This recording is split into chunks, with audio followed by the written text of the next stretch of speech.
Inak, az Khudmara Kazan, Surudi Mili, Jamhuriyat Tajikistan, Surudi Mili, Hong Kong, Sadom and please stand up for the national anthem of Hong Kong, China.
Ассалому алейкум бинандагони азизу арҷманд, мухлисон ва алоқамандони футбол. Шуморо даъват мекунем ба тамошои бозии дастаи мунтахаби олимпии кишвар ки дар доираи омодагиҳо ба марҳилаи навбатии рақобатҳо дар доираи мусобиқаҳои гуногуни осиёӣ дар моҳи июн дар рӯзҳои фифа ду бозии байналмилалии рафиқонаро зидди ҳамсолони худ аз ҷумҳурии Ҳонконги Чин баргузор мекунанд.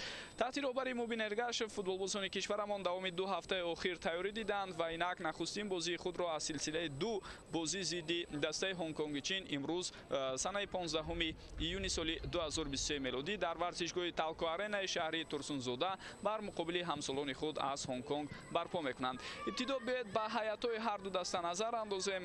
Дастаи мунтахаби ҷавонони кишварамон дар ҷараёни рақобати имрӯза бо ҳайати зерин бозиро шурӯъ мекунанд. Дар хати дарвоза рақами 16 Суҳроб Хуҷа Юсупов, футболбозоне ки дар майдон ҳастанд. Дифогарон Раҳматшо Раҳматзода, рақами 3, рақами 2 Алиҷон Кароматуллозода, рақами 11 Шоҳрух Сангов, рақами 6 Азизбек Ҳаитов, рақами 14 Алишер Шукуров, рақами 8 Шуҳрат Элмуродов, рақами 7 Фатҳулло Олимзода, рақами 13 Ҳамадони Камолов, рақами 18 Рустам Соиров ва рақами 12 Шаҳром Самиев. Капитани даста ба ҳисоб меравад. Мубин Эргашев ба ҳайси сармураббии даста ҷавонони кишварро роҳбарӣ мекунад. Гурӯҳи доварон дар ҷараёни рақобати имрӯза таҳти роҳбарии Саёдҷон Зайниддинов кор мекунанд. Ба ӯ дар канорҳо Фарҳод Куралов ва ҳамчунин Фарҳод Қараев кӯмак мерасонанд. Довари чаҳорум Абдулло Давлатов. Ҳамагӣ гурӯҳи доварон аз кишварамон мебошанд. Комиссари бозӣ Ораз Ализода ба ҳисоб меравад ва нозири доварон Абдураҳим Бобоев аст.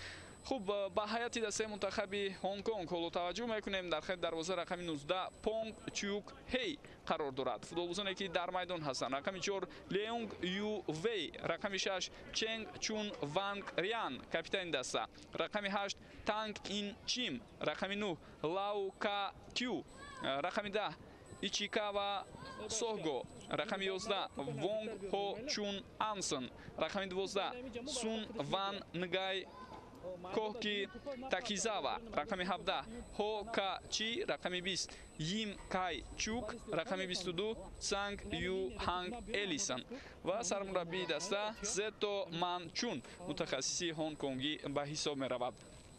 Чӣ тавре медонед, дар миёнаи моҳи июн ҳамасола рӯзҳои фифа муайян карда шудааст. Дар ин рӯзҳо дастаҳои мунтахаби наврасон аз сину соли поёнтарин сар кардад то ба дастаҳои мунтахаби асосӣ рақобатҳои худро дар доираи мусобиқаҳои гуногун дар бозиҳои санҷишиву рафиқона баргузор мекунанд ва дар баробари он ки ин шабрӯз дастаи мунтахаби Тоҷикистон дар мусобиқаи ҷоми миллатҳои кафа иштирок карда истодааст. Ҳамчунин дастаи мунтахаби наврасони то 16 солаи кишвар барои иштирок дар бозиҳои рафиқона озими кишвари Қазоқистон шуданд. Наврасони то 17 солаи кишвар дар кишвари Таиланд қарор доранд. онҳо барои иштирок дар ҷоми осиё байни ҳамсолони худ тайёрӣ дида истоданд ва пагоҳ нахустин бозии худро бояд доир кунанд. Ва имрӯз дастаи мунтахаби олимпии кишвар ҷавонони то 23 сола тайёриҳои худро босам давом медиҳанд ва аз гӯем он нақшаҳое ки иборат буд қаблан баргузории бозиҳои рафиқона бар муқобили дастаи мунтахаби Ҳонконг дар моҳи июн ду бозӣ доир мекунанд. Имрӯз 15 июн ва ҳамчунин баъдан рӯзи 19 июн ин рақобатҳо тавре гуфтем баргузор мешавад. Хуб, бозӣ шурӯъ шуд бинандагони гиромӣ ва ҳамон тавре ки мо шумо шоҳид шуда истодем. Ҳайати дастаи мунтахаби Ҳонконги Чин бо пироҳанҳои ранги сафед бозӣ карда истоданд. Дар нимаи якуми рақобат дарвозаи онҳо дар канори чап ҷо мегирад ва футболбозони мо бошад тавассути гӯем нахустин ҳуҷуми худ ҳоло кӯшиш мекунанд ки хавфу хатареро ба вуҷуд оранд. Ҳамадони Камолов партофти ту ба сӯюв ва ин ҷо имкониятам пайдо шуд барои капитани мо Шаҳром Самиев талош кард, аммо дарвозабон Понг Чук Ҳей ин ҳолатро бартараф карда тавонист. Таваҷҷӯҳ кунед бори дигар ба ирсоли туба аз ҷониби Ҳамадони Камолов ва баъдан талоше ки аз ҷониби Шаҳром Самиев буд. тарҳи ҷойгишавии футболбозон дар рафти рақобати имрӯза агар ба ҳайати интихобкардаи Мубин Эргашев аҳамият диҳем, пас метавонем бигӯем ки футболбозони мо бо се дифогари марказӣ рақобатро шурӯъ карданд. Инам бисёр ҷолиб аст. дидани он ки оё чунин тактика интихоб кардаи Мубин Эргашев барои тамоми рафти бозӣ аст ва ё танҳо дар ибтидои рақобат мо бо се дифогари марказӣ бозӣ мекунем. Дуар мешавам ки Раҳматшоҳ Раҳматзода, Алиҷон Кароматуллозода ва Шоҳрух Сангов имрӯз дар хатти дифои марказ ҷо гирифтанд ва табиист ки дар канорҳо ҳатман ба онҳо футболбозони дигар кӯмак мерасонанд. Дар умум метавонем бигӯем ки ин тарҳи ҷойгиршавии 3-5-2 аст ва ё ин ки 5-3-2, чун дар баъзе аз ҳолатҳо бештар аз он футболбозоне ки дар нақши фулбекҳо ҳастанд бевосита гӯем дифогарони канорӣ ба ҳисоб мераванд ва бештар дар корҳои дифоӣ ҳаракат мекунанд ки ба таври назаррас худро нишон диҳанд. талоши навбатии футболбозони мо боис бар он шуд ки онҳо зарбаи кунҷӣ кор кунанд ва ҳоло барои иҷрои зарбаи кунҷӣ тайёрӣ мебинад Фатҳулло Олимзода, яке аз истеъдодҳои ҷавон дар футболи кишвар, ки ҳамин ҳоло шарафи дастаи Равшани Кулобро дифоъ мекунад. дастпарвари академияи футболи Истиқлол аст. Фатҳулло Олимзода хело истеъдоди хуб ҳам дорад ва миёни насли ҷавони футболбозоне ки ба ҳамин ҳайат ҷалб шудааст, аз ҳама ҷавонтарин футболбоз маҳз Фатҳулло Олимзода ба ҳисоб меравад. Олимзода пас медиҳад инҷо ва бубинед ки ҳамдастааш хост тӯбро гузорад ба ихтиёри нафарони дигар, аммо чунин нашуд. Ҳамадони Камолов, Рустам Соиров ва дар ин ҳолат зарбае ки иҷро шуд хело ҳам баланд аст. хуб, дар хатти ҳамла имрӯз мо ҷуфти Рустам Соировро бо ҳамроҳии Шаҳром Самиев мебинем. бинандагони гиромӣ, ин ҳуҷум ва зарбаи задаи Рустам Соиров бори дигар барои мо шумо пешниҳод мешавад. хуб, сухан дар бораи он аст ки ин ду нафар албатта аз ҷумлаи номзадҳо буданд барои даъват шудан ба ҳайати дастаи мунтахаби кишварамон ҷиҳати иштирок дар мусобиқаи Ассотсиатсияи футболии кишварҳои Осиёи марказӣ ё маъруф ба КАФА, ки бори нахуст дастаҳои мунтахаби асосӣ, яъне мунтахабҳои миллипӯши ин минтақа ба масофи ҳам рафтанд ва ҳоло мусобиқа давом дорад. фурсати навбатӣ мумкин аст ки пайдо шавад, вале на. дарвозабон Понг Чеук Ҳей тавонист ки ин ҳолатро бартараф кунад. дар шаҳрҳои Тошканд ва Бишкек, марказҳои маъмурии кишварҳои Ӯзбекистон ва Қирғизистон, рақобатҳои ҷоми КАФА баргузор шуда истодааст ва дастаи мунтахаби кишвар таҳти роҳбарии Петр Шегард дар ду бозӣ ду мусовӣ карданд. зидди Туркманистон ва Умон ҳоло бо 2 имтиёз дар гурӯҳи худ дар ҷои дуюм ҳастанд, вале рӯзи 17 июн чун бозии ҳалкунанда зидди дастаи мизбон Ӯзбекистон сурат мегирад, он муайян хоҳад кард ки оё мо дар гурӯҳ ҷои дуюмро ишғол карда метавонем ё на, зеро ҷои якумро аллакай дастаи мунтахаби Ӯзбекистон банд кардааст. онҳо аз ду бозӣ 6 имтиёз ба даст оварданд. Тоҷикистон 2 имтиёз дорад дар зинаи дуюм ва дар зинаҳои сеюм, чорум Умону Туркманистон бо шумораи баробари имтиёзҳо 1 имтиёзӣ ҷо гирифтанд. хуб, баъзе аз футболбозоне ки гуфтем ба ҳайати дастаи мунтахаби олимпии кишвар ҷалб шуданд, онҳо номзадҳо барои ҷалб шудан ба ҳайати дастаи мунтахаби асосии кишвар ҳам буданд, аммо сиёди мураббиён ба хулосае омаданд ки онҳоро даъват накунанд ва ин гурӯҳи бозигаронро акнун Мубин Эргашев даъват кардааст то ин ки тайёриҳоро ба таври пухта ва ҳамаҷониба ба роҳ монанд, чун моҳи сентябр ёдовар мешавам ки мо шуморо рақобатҳои марҳилаи интихобӣ баҳри роҳ ёфтан ба чемпионати Осиё байни ҷавонони то 23 сола интизор аст. мусобиқаи мазкур моҳи апрел ибтидои майи соли 2024 дар кишвари Қатар баргузор мешавад ва ин ҳамзамон марҳилаи интихобӣ ба бозиҳои олимпии Париж 2024 ба ҳисоб меравад, ки тобистони соли 2024 бозиҳои олимпии Париж баргузор мешаванд. Раҳматшоҳ Раҳматзода ба дарвозабон пас дода истодааст. Суробхоҷа Юсупов паси ӯ ба Шоҳрух Сангов. Шоҳрух акнун ҳамдастҳои дигарашро тавассути канори рост ба ҳуҷум равон мекунад. шояд ин дафъа имконияте барои онҳо пайдо шавад. идомаи ҳамларо мебинем. партофти туп ба дохили ҷаримаҳгоҳ, аммо туп то ба Шаҳром Самиев намеояд. дар бозёфти туп футболбозони мо фаъол ҳастанд. лек ана акнун инҷо зарбаро бениҳоят баланду хато мезанад Азизбек Ҳаитов. ба ӯ пас дод дар ҳамин ҳолат ним муҳофизатгар Шӯҳрат Элмуродов, аммо Азизбек зарбаро хело баланду ноаниқ равон кард. талошҳои аввал аз ҷониби футболбозони мо бад нест. ҳуҷумҳои хуберо шогирдони Мубин Эргашев ба вуҷуд оварда истоданд.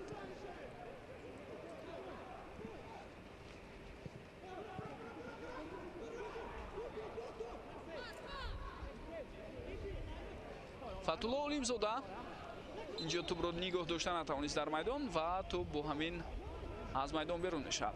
Хуб, аз мушоҳидаҳои аввал бармеояд ки дар канори рост дар нақши фулбек маҳз Фатулло Олимзода аст ва аз канори чап бошад. Мо дар ҳамин мавқеъ Ҳамадони Камоловро дида истодем. ҳарду ҳам сурати бениҳоят баланд доранд. шояд маҳз ҳамин чиз боис бар он шуд ки зимни интихоби ҳайати аввалия ҳамин ду футболбоз дар ду канор интихоб карда шаванд.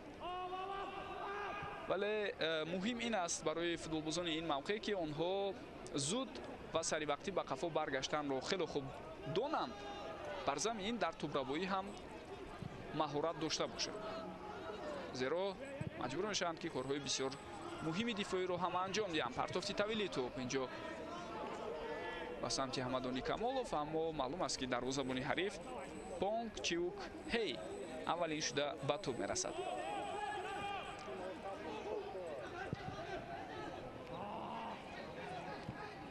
дар маркази майдон тӯб боз ба ихтиёри бозгарони мо гузашт. идомаи ҳуҷумро мебинем. на, тӯбро аз даст медиҳад Алишер Шукуров.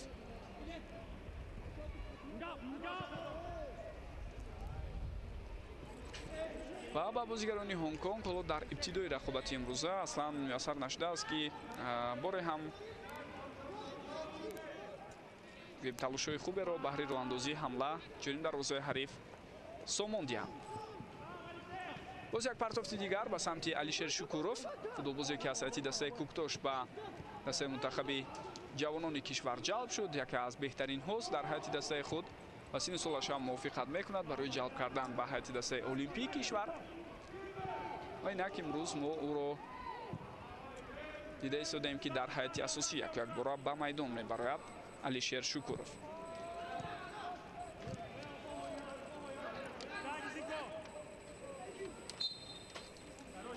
қоидаи бозӣ вайрон шуд дар ин ҳолат бар муқобили Алиҷон Кароматуллозода. дар умум ситоди мураббиёни дастаи мунтахаби олимпии кишвар 27 футболбозро ба ҷамъомади таълимии тамринии дуҳафтаина ҷалб карда буданд. миёни онҳо 4 дарвозабон, 9 дифоъгар, 9 ним муҳофизатгар ва 5 ҳамлагар буданд. албатта ба пуррагӣ ҳамаи онҳо ба феҳриси нафароне ки дар ин бозӣ иштирок мекунанд шомил нашуданд. вале боз дар курсии бозигарони эҳтиётӣ ҳастанд футболбозони дигаре ки дар қисми дуюм мумкин аст ба онҳо имконият дода шавад ва хоҳем дид ки онҳо дар навбати худ худро дар майдон чӣ гуна нишон медиҳанд. номзадҳо зиёд аст ба ҳайати дастаи мунтахаби олимпии кишвар. бояд бигӯям ки аксари ин футболбозон қаблан дар ҳайати дастаи мунтахаби ҷавонони тоби солаи кишвар ҳунарнамоӣ мекарданд ва ҳатто дар охирин чемпионати Осиё моҳи марти соли ҷорӣ дар шаҳри Тошканди Ӯзбекистон иштирок карда буданд. вале натиҷа албатта моро қонеъ намекард ва бисёриам ишора карданд ки ин умеди аз дастрафтаи мо буд, чун давоми солҳои қаблӣ хеле ҳунари хуб доштанд ин футболбозон. инҷо як зарбаи дигар ҷониби дарвоза аз сӯи Шӯҳрат Элмуродов аст, аммо чӣ тавре мебинем зарба хато меравад. Шӯҳрат Элмуродов ҳам мавсимро бисёр хуб шурӯъ кард дар ҳайати дастаи Регартадаст, махсусан дар мусобиқаи ҷоми Федератсияи футболи кишварамон дар моҳи феврал дурахшиши олӣ дошт ва баъдан дар бозии аввали Регартадаст дар лигаи олӣ хеле хуб худро нишон медод, аммо баъдан нишондиҳандаҳои ӯ ва ҳамдастояш дар умум хеле паст рафтанд ва натиҷа ҳамин шуд ки дар танаффуси рӯзҳои фифа дастаи Регард дар чемпионат яке аз зинаҳои аз ҳама поинтаринро ишғол мекунад.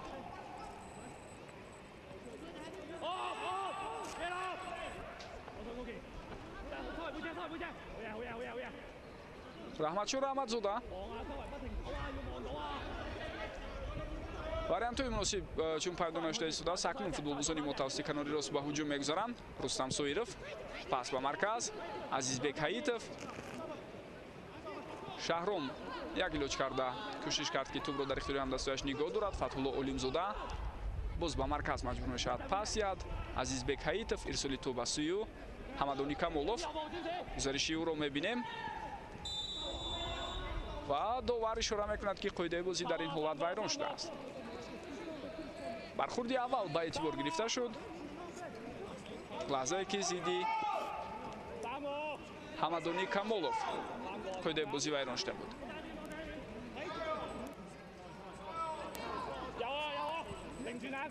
бори дигар метавонед бибинед ана ҳамин ҳолатро.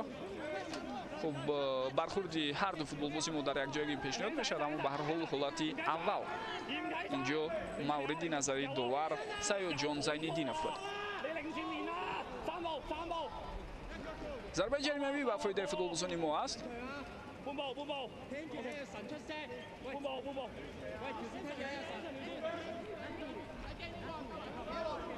хуб дар назди тӯб ҳамадони камолов ва ҳамчунин Рустам Соиров қарор доранд. ҳарду ҳам ҳамдигарфаҳмии бисёр сатҳи баландро қаблан дар ҳайати дастаи мунтахаби наврасони кишвар доштанд.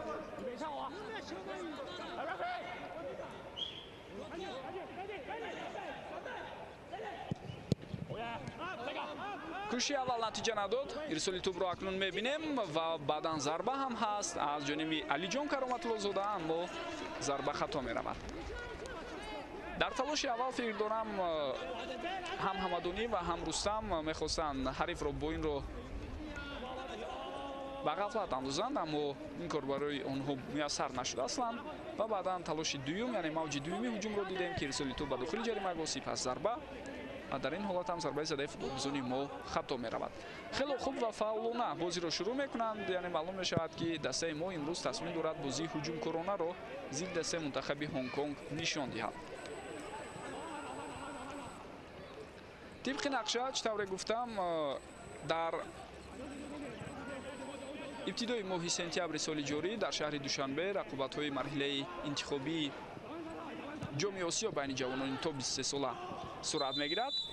дар гурӯҳи А ки Тоҷикистон мизбон аст, ҷавонони мо бар муқобили дастаҳои Лаос, ҷумҳурии халқи демократии Корея ва Австралия бозӣ мекунанд.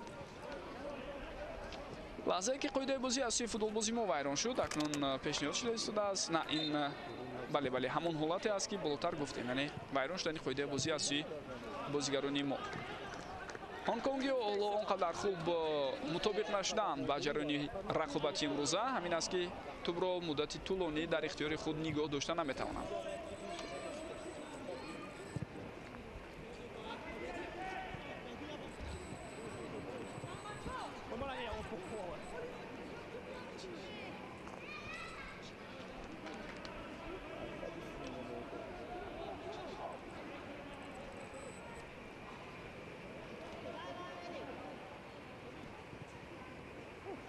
тӯбрабои навбатӣ бисёрам хуб, имконият ҳаст барои давом додани ҳамла ва инҷо қоидаи бозӣ вайрон мешавад. зидди Фатҳулло Олимзода.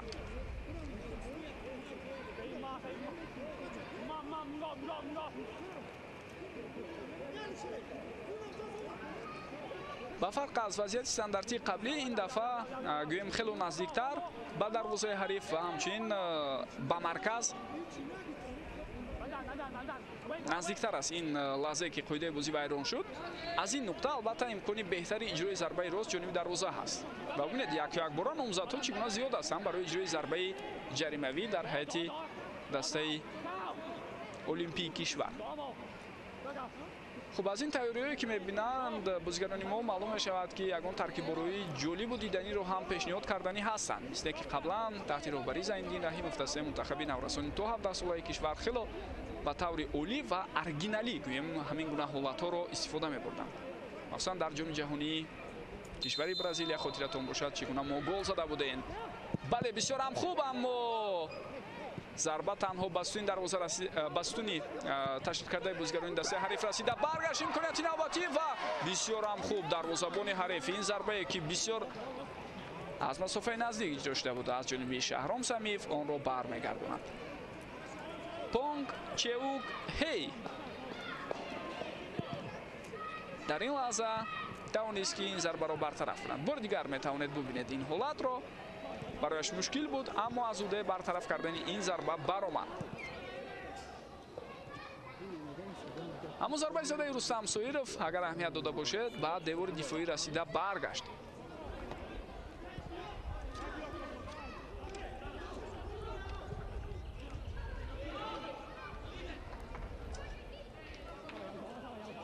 ҳамадони камолов пасиё ба шуҳрат элмуродов акнун тавассути рустам соиров ҳуҷум давом меёбад. рустам бо тӯб. рустам мавсими бисёр хуберо дар ҳайати дастаи локомотиви тошканд сипарӣ карда истодааст. аслан бисёре аз мухлисони футболи кишвар ҳам норозӣ буданд аз интихоби сармураббӣ Петр Шегар ва мегуфтанд ки чаро рустам соиров ба ҳайати дастаи мунтахаби асосии кишвар ҷалб нашуд барои иштирок дар ҷоми кафа. ва фикр дорам ин эродҳо, ин хурдагириҳо воқеан ҳам ҷо дорад, зеро рустам оғози мавсимро бениҳоят олӣ дар пролига ё лигаи дуюми футболии кишвари Ӯзбекистон сипарӣ карда истодааст. ҳамин ҳоло яке аз нишонзанҳои беҳтарин дар пролигаи кишвари Ӯзбекистон ҳам ҳаст рустам соиров. Фатулло Олимзода ба ҳамдастояш ишора мекунад ки кадом мавқеъро бигиранд. маълум мешавад ки андаке партофти баландтар сурат мегирад. На, ба ҳар ҳол пас дод ӯ ба ҳамдастааш. акнун боз як ирсоли дигар ва бубинед ки дар ин вазъият тӯба аз майдон берун мешавад.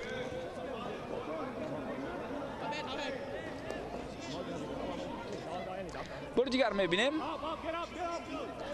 ба фикрам дар ин ҳолат ҳам Фатулло мехост аслан партофти тӯбро анҷом диҳад, вале дар он нуқтае ки ирсоли тӯб аси ӯ сурат гирифт аз бозигарони мо касе пайдо нашуд.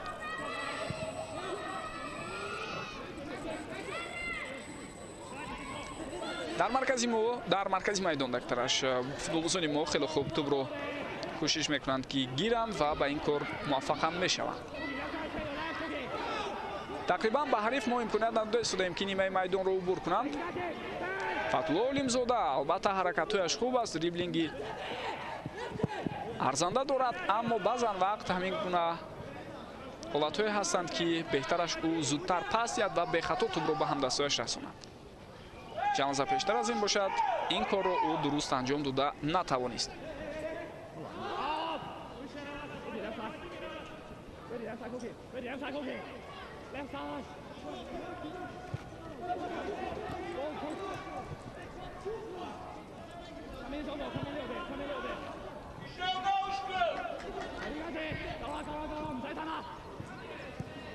хело ҳам хуб, аммо инҷо акнун тӯб аз майдон берун мешавад. андар якдигар бозӣ кардани рустам соиров ва ҳамчунин ҳамадони камоловро дар ин ҳолат дидем, аммо баъдан тӯба аз майдон берун шуд.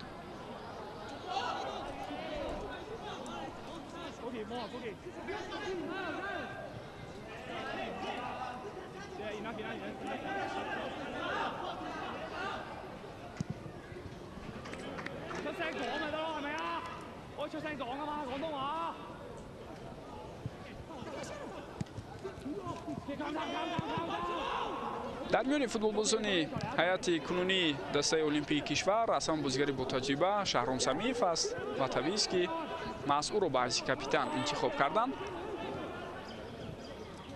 айни замон дар ҳайати дастаи зимбурӯи кишвари Молдова бозӣ карда истодааст ва дар 8 бозӣ ҳамагӣ 1 гол задааст. ӯ мавсими ҷорӣ чандон хуб барояш сипарӣ нашуда истодааст.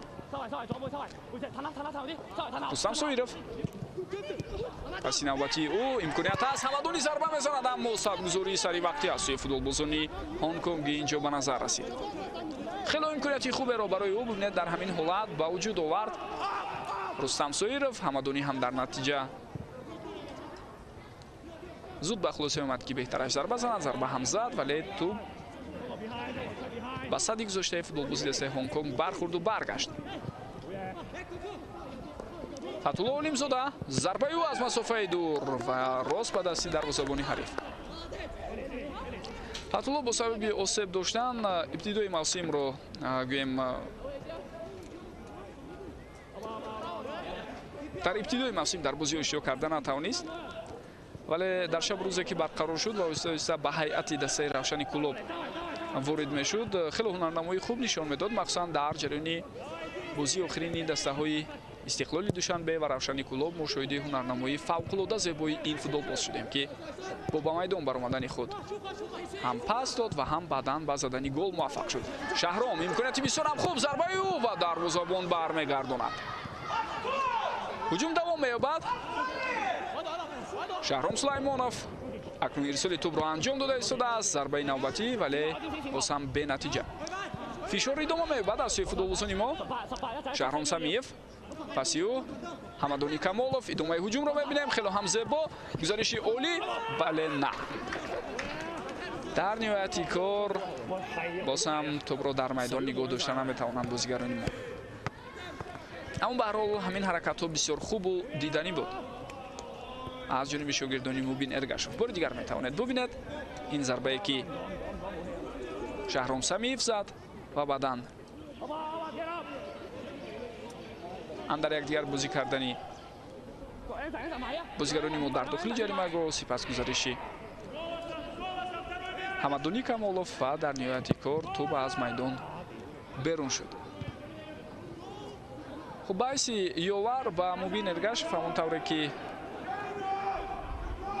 дида истодаем Рустам Хоҷаев кор карда истодааст, собиқ сармураббии дастаи Хуҷанди Хуҷанд ва бояд бигӯям ки Рустам Хоҷаев ба ҳайси мураббии кӯмакрасон дар ҳайати дастаи мунтахаби асосии кишварамон ҳам таҷрибаи калон дорад. қаблан ӯ дар хотирамон ҳаст ки то соли 2018 ба ҳайси ёвари Ҳаким Фузайлов фаъолият мекард.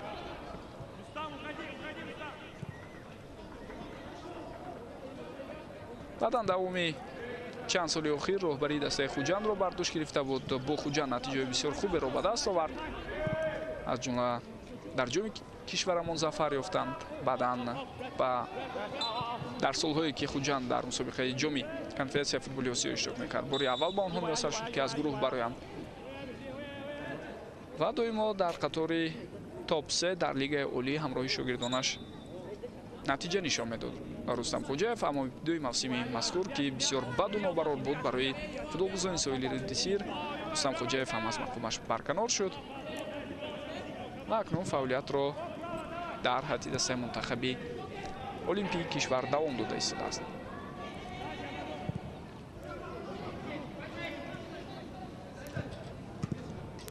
футболбозони ҳонконгӣ тӯбро ба ихтиёри худ гирифтанд. ҳоло гузариши хуби онҳоро метавонистем бубинем, аммо чӣ тавре шумо ҳам таваҷҷӯҳ кардед, ним муҳофизатгар Танг Инчим ки бо рақами 8 бозӣ мекунад ба ҳамлагар Цанг Юхан Элисон пас дод, аммо ба ҳамлагари дастаи ҳонконги чин имконият пайдо нашуд то тӯбро ба даст оранд.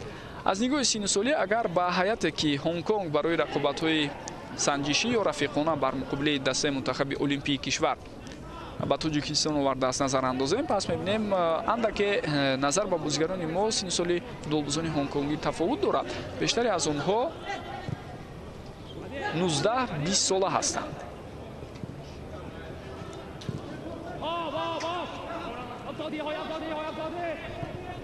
албатта дар ҳайати дастаи мунтахаби олимпии кишвар ҳам тақрибан ҳамин гуна ҳолат дида мешавад. ба ҳар ҳол ҳастанд футболбозони 21-22 сола ҳам дар ҳайати ҷавонони мо.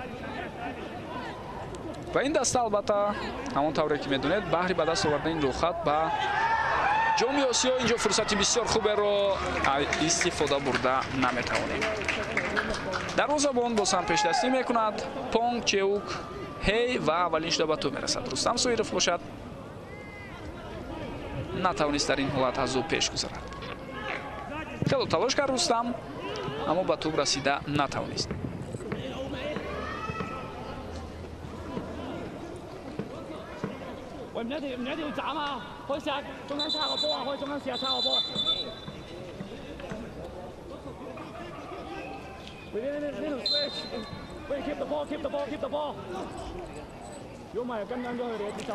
маълум мешавад ки андаке Фатҳулло Олимзода осеб гирифтааст. аслан бояд бигӯям ки ҳамон осеби ҷиддие ки ӯ қаблан бардошта буд ва иҷозат надод ӯ дар ҳайати дастаи мунтахаби ҷавонони то 20 солаи кишвар дар ҷоми Осиё моҳи марти имсол иштирок кунад. баъдан гӯем як муддат ӯро аз ҳайати бошгоҳаш Равшани Кулоб ҳам берун кард.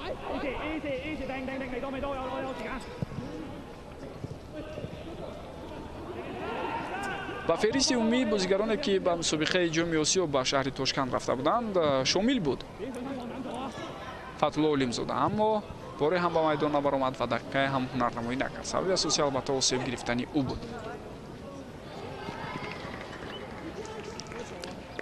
ҳамадонӣ пас медиҳад ба Рустам, аммо маълум аст ки дар ин гуна лаҳзаҳо тӯбро дар майдон нигоҳ доштан бисёр мушкил аст.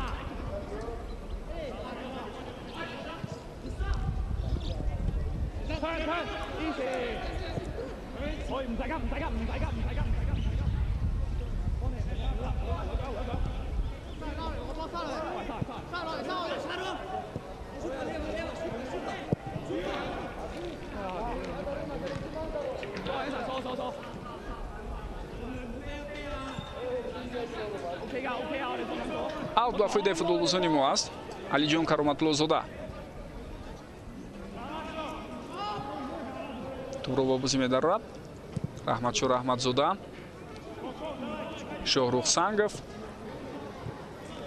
маъсалан ин се нафар дифогарони марказии асосӣ ҳастанд дар рафти рақобати имрӯза. Ва худи шумо ҳам дида истодаед ки воқеан имрӯз сармураббии дастаи олимпии кишвар бо се дифогари марказӣ рақобатро шурӯъ кард. гузариши навбати тавассути канори рост буд ва футболбозони мо зарбаи кунҷӣ кор мекунанд.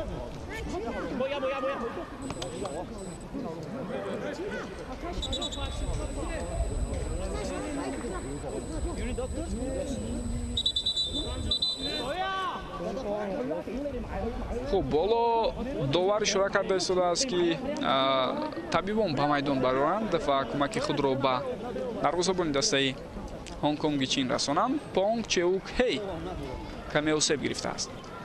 хуб, аз фурсат истифода бурда ҳамчунин 1 дақиқа вақт барои обнӯшӣ футболбозони ҳар даста ҷудо мешавад. ёдовар мешавам ки вазъи обу ҳаво чун ин шаб рӯз тобистон аст, хело гармам ҳаст.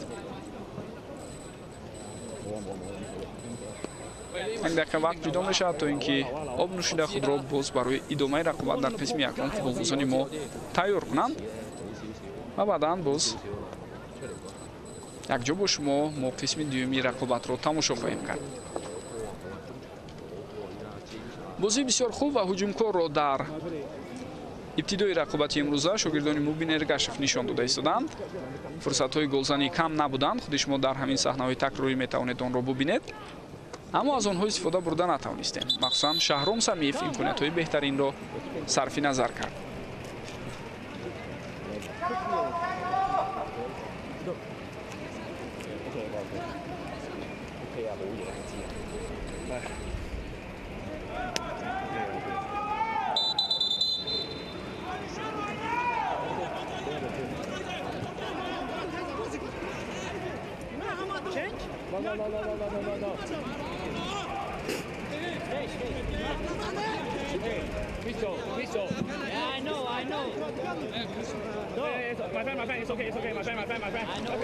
хуб, 1 дақиқа вақти ҷудо кардаи довар Саёдҷон Зайниддинов хотима ёфт. футболбозони ҳар даста ҷойҳои худро ишғол мекунанд ва аз ҳамон лаҳзае ки зарбаи кунҷӣ таъин шуда буд, рафти рақобат давом меёбад.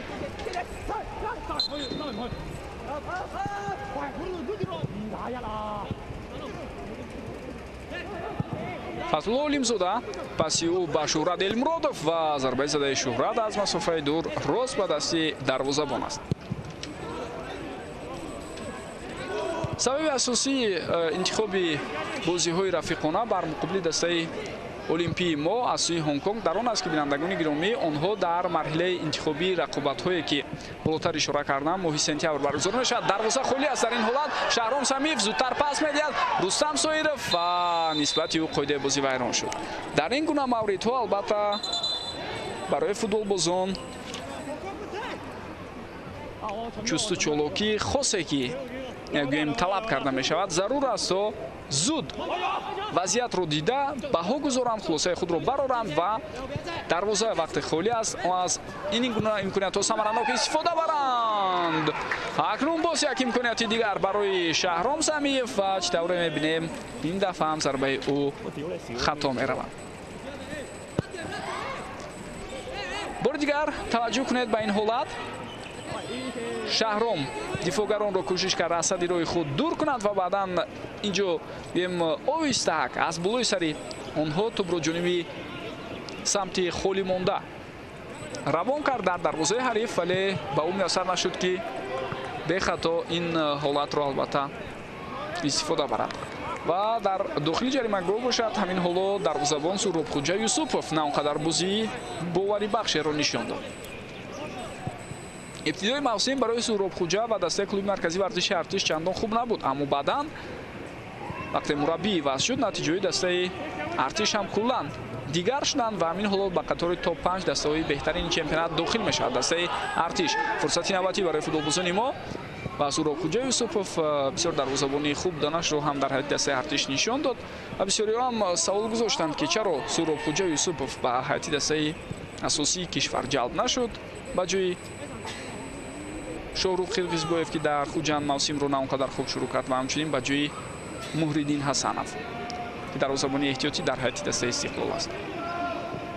ва ин гуна саволҳо албатта зиёд пайдо мешаванд, лек ҳоло ҷавобҳои мушаххас ва дақиқ ба онро танҳо ва танҳо баъд аз хотимаи мусобиқаи кафа нони дастаҳои мунтахаби Осиёи марказӣ шояд мо аз забони худи сармураббӣ Петр Шегард шунавем.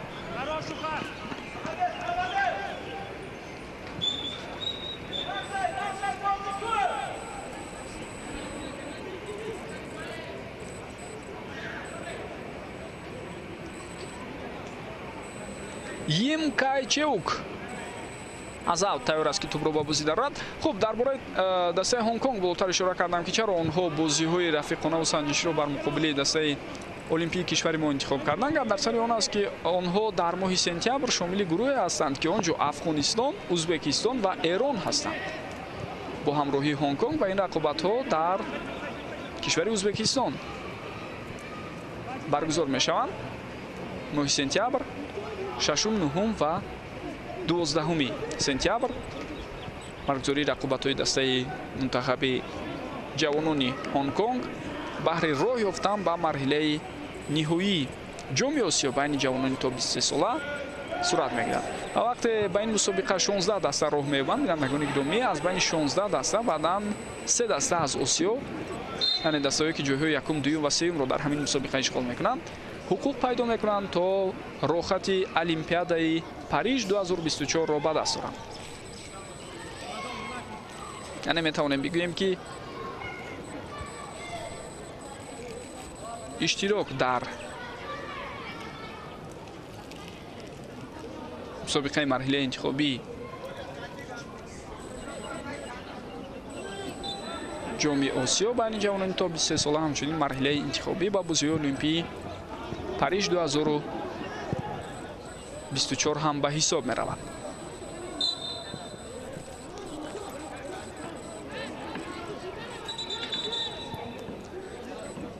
токунун дар мусобиқаи ин сину сол ки аз соли 2013 ин тараф рақобатҳо доир мешавад, дастаи мунтахаби ҷавонони мо танҳо як дафъа иштирок карданд, он ҳам дар соли 2022 буд, яъне соли гузашта дар кишвари Узбекистон вақте рақобатҳо сурат гирифт. мутаассифона дастаи мо натиҷаи бениҳоят бадро нишон дод.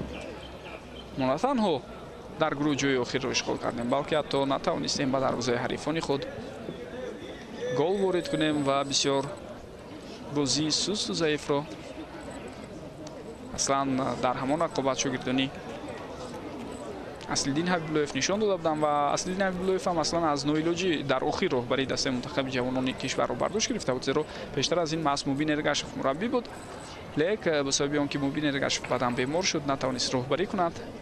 ба ҷои ӯ Аслиддин Ҳабибуллоев сармураббии дастаи хатлон ҷавононро роҳбарӣ кард. ҳач тавре баъдан маълум шуд, боз он ҷо албатта моҷароҳои дигар будааст, гапу калочаҳои дигар будааст ки ба рафти рақобатҳо, натиҷаҳое ки дар ҳамон мусобиқа буд ва бисёр гӯем аз як тараф шигифтангез буд, аз ҷониби дигар мояи нигаронии шадиди мухлисони футболи кишвар буд ки нахуд то ҳамин дараҷа мо сусту заиф бозӣ кунем. дар ҳамон рақобатҳо албатта ҳунарнамоии ҷавонони мо боиси норозигии аксари дӯстдорону алоқамандони футболи кишвар шуд. умедвор мешавем ки насли нави ҳайати дастаи олимпии кишвар бо тамоми масъулият кӯшиш мекунанд ба моҳи сентябр ки рақобатҳо бевосита дар Тоҷикистон сурат мегиранд, баҳри ба даст овардани рохат ба марҳилаи ниҳоии ҷоми Осиё байни ҷавонони то 23 сола ки дар кишвари Қатар моҳи апрели соли 2024 сурат мегирад талош мекунам ва баъдан дар марҳилаи ниҳоӣ албатта боз талош хоҳем кард баҳри рохат ба бозиҳои олимпӣ. зеро аз ҳамин сину сол шурӯъ кардан лозим аст вақте натиҷаҳо дар гӯем ҳамин давра ва ҳамин синни сол хеле хуб мешавад, баъдан ин таъсири худро ба натиҷаи дастаҳои мунтахаб ҳам мерасонад. Зеро идома диҳандаи насли он футболбозоне ки ҳоло дар ҳайати тими миллии кишвар бозӣ карда истоданд, маъсалан ҳамин ҷавонони боистеъдод ба ҳисоб мераванд. қоидаи бозӣ вайрон мешавад. муқобили Шаҳром Самиев инҷо чӣ тавр мебинед? қоидаи бозиро футболбозони дастаи Ҳонконг вайрон карданд.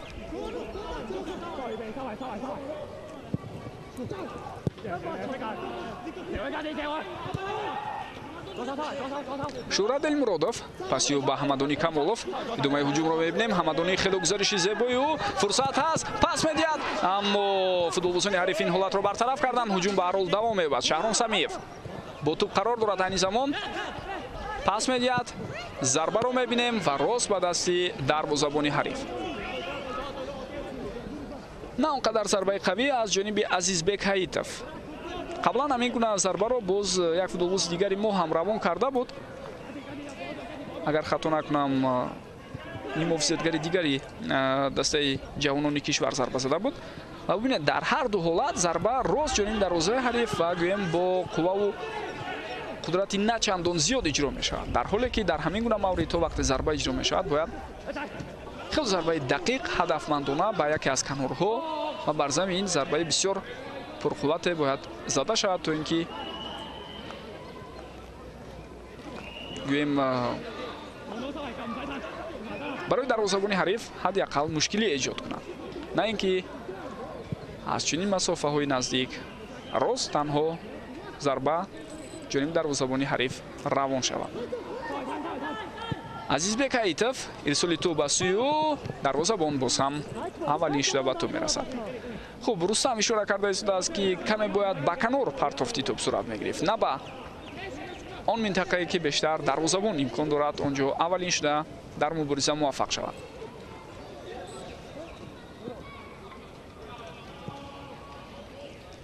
Шоҳрух Сангов.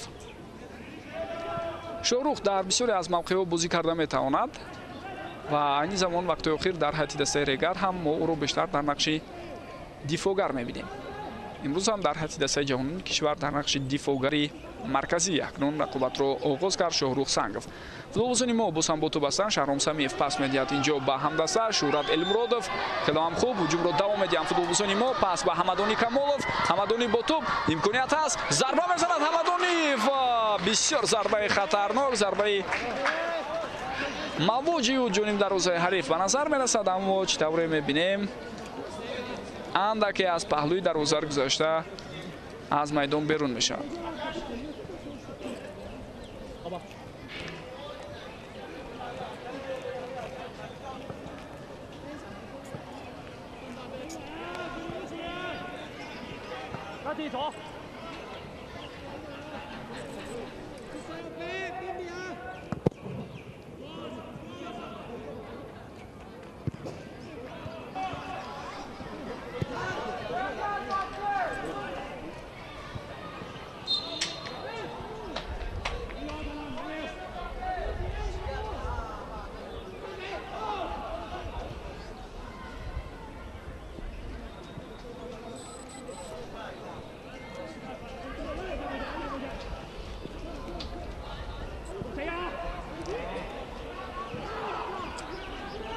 چیل دقیقه رقابت سپری شد، اما حالا حساب تغییر نیافته است. 0-0. علیجان کرامت‌الله زاده، حمدانی کمالوف زیر فشار پاسی خطا می‌دهد حمدانی، اما هم دستش این وضعیت رو دیگر بار اصلاح کرده است. رحمتشور رحمتزاده بود که توپ رو اندک دورتر کرد از نزدیک جریمه گوی ما، ولی فشار نوبتی فوتبالبازان دسته هنگ کنگ رو می‌بینیم. خب در این حالت اکنون توپ از میدان بیرون می‌شود و از نزدیک دروازه باید سهراب خوجا یوسفوف توپ رو بازی دارد.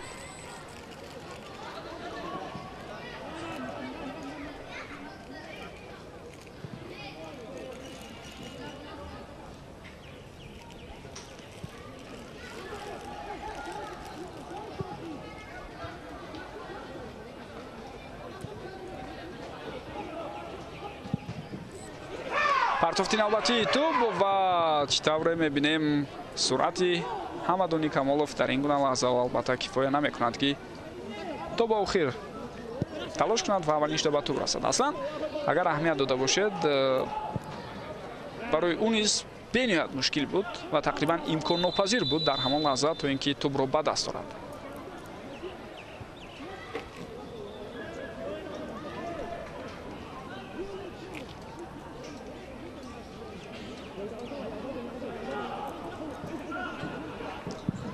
офсайд ба эътибор гирифта шуд. зуд футболбозони мо боз ҳам тӯбро ба хати ҳуҷум равон мекунанд ва дар ин ҳолат акнун қоидаи бозӣ дар хати ҳамла аз сӯи футболбози мо вайрон мешавад.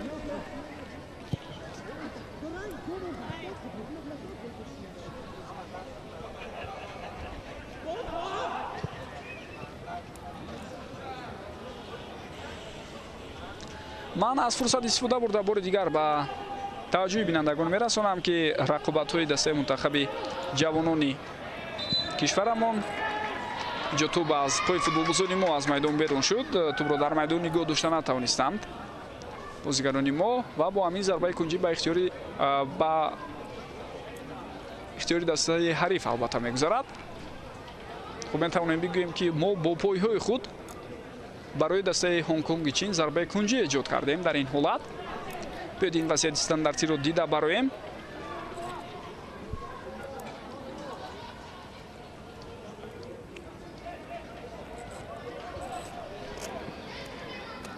вонг ҳо ансен дар назди тӯб аст. партофта аз ҷониби ӯ ва тӯб ба бозигари мо албатта расида ҷониби дарвоза рафт. Суруххоҷа Юсуф бошад ин ҳолатро хеле хуб бартараф кард. Ҳамадони Камолов сурати баланди ӯ пас медиҳад ба Рустам Соидов. Рустам тӯбро нигоҳ медорад. ҳуҷумро давом додан мумкин. Рустам паси ҷавобӣ ба Ҳамадони Камолов. боз як гузариши дигар аз сӯи Ҳамадонӣ. Шӯҳрат Элмуродов. то ба охир талош доранд футболбозони мо, аммо инҷо дифоъгари дастаи ҳонконги чин ҳам иҷозат намедиҳад ки Шӯҳрат тӯбро дар майдон нигоҳ дораду ҳуҷумро давом диҳад. хуб, бори дигар ёдовар мешавам ба таваҷҷӯҳи бинандагон ки ду бозие ки ба нақша гирифта шудааст миёни дастаҳои мунтахаби ҷавонони Тоҷикистон ва Ҳонконг дар варзишгоҳи Талку аренаи шаҳри Турсунзода баргузор мешавад ва аз фурсат истифода бурда аз тамоми мухлисони футболи кишвар даъват ба амал меорем ки барои тамошои ин бозиҳо ташриф биёранд. вуруд ба варзишгоҳ комилан озод ва ройгон аст. андаке футболбози мо осеб гирифтааст Ҳамадони Камолов ва инҷо боз ҳолате ки акнун дифоъгари мо Алиҷон Кароматуллозода қоидаи бозиро вайрон мекунад.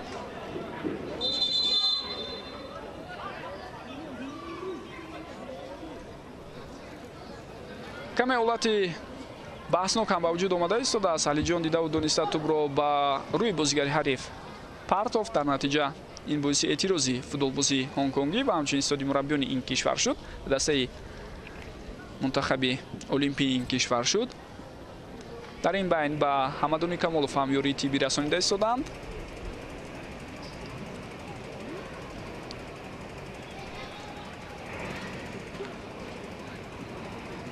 ғайр аз ин рақобат бинандагони гиромӣ, ҳамчунин рӯзи 19 июн дар ҳамин майдон соати 17:30 бозии дуюм бо иштироки Ҳонконг ва Тоҷикистон баргузор мешавад ва имрӯз ҳам ба варзишгоҳ он қадар мухлисони зиёд ташриф наоварданд.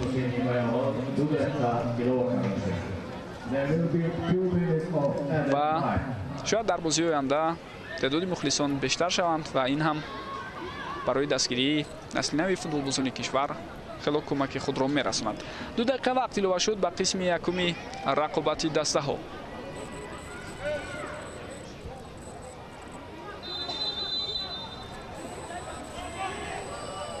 вазъияти стандартӣ. партофти тӯбро мебинем. Шаҳром Самиев кӯмаки худро расонид ва тӯб баъдан ба бозигари ҳонконгӣ расида аз майдон берун мешавад.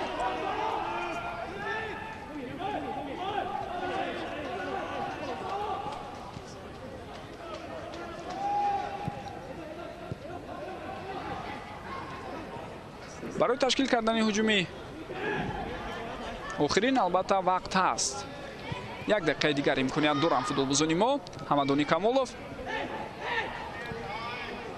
рустам соиров интизор мешавад ба ҳуҷум пайваст шудани ҳамадониро дарҳол ба ӯ пас медиҳад. ҳамадонӣ ирсоли навбатии ту ба сӯю, вале на, бозам дифоъгарони ҳонконгӣ ин вазъиятро бартараф карда истоданд. ва дар навбати худ ҳоло ҳонконгиҳо акнун ба ҳуҷуми ҷавобӣ мегузаранд, аммо ба бозигарони мо муяссар шуд дар маркази майдон пешроҳи ҳуҷуми ҳарифро бигиранд. Фатулло Олимзода имконияти бисёрам хуб, сари вақт пас медиҳад ё на, пас ҳам дода шуд. Имконият ҳаст барои Шаҳром Самиев. Шаҳром тӯбро нигоҳ медорад, боз як паси дигар, вале фурсати идома додани албатта ҳамлаи бисёр хуберо бозигарони мо ба таври зарурӣ истифода набурданд. акнун бо такя ба маҳорати инфиродии худ ҳуҷумро давом медиҳанд ва боз як зарбаи дигар аз масофаи дур дида мешавад. Ва ин дафъа ҳам рост ҷониби дарвозабони ҳариф Понг Чиук Хей ин зарба иҷро шуд. хуб, бори дигар зарбаи мазкурро мебинем. рустам соиров мегузашт, баъдан тӯбро аз назди пои ӯ дур карданд ва чӣ тавре Дем Азизбек Ҳаитов зарба зад ки ин ҳолатро дарвозабон бартараф кард. бо ҳамин бинандагони гиромӣ нимаи аввал ҷамъбаст мешавад. Тоҷикистон 0 Ҳонконг 0. андаке истироҳат мекунем ва баъдан барои тамошои қисми дуюми бозӣ бармегардем.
تغییرات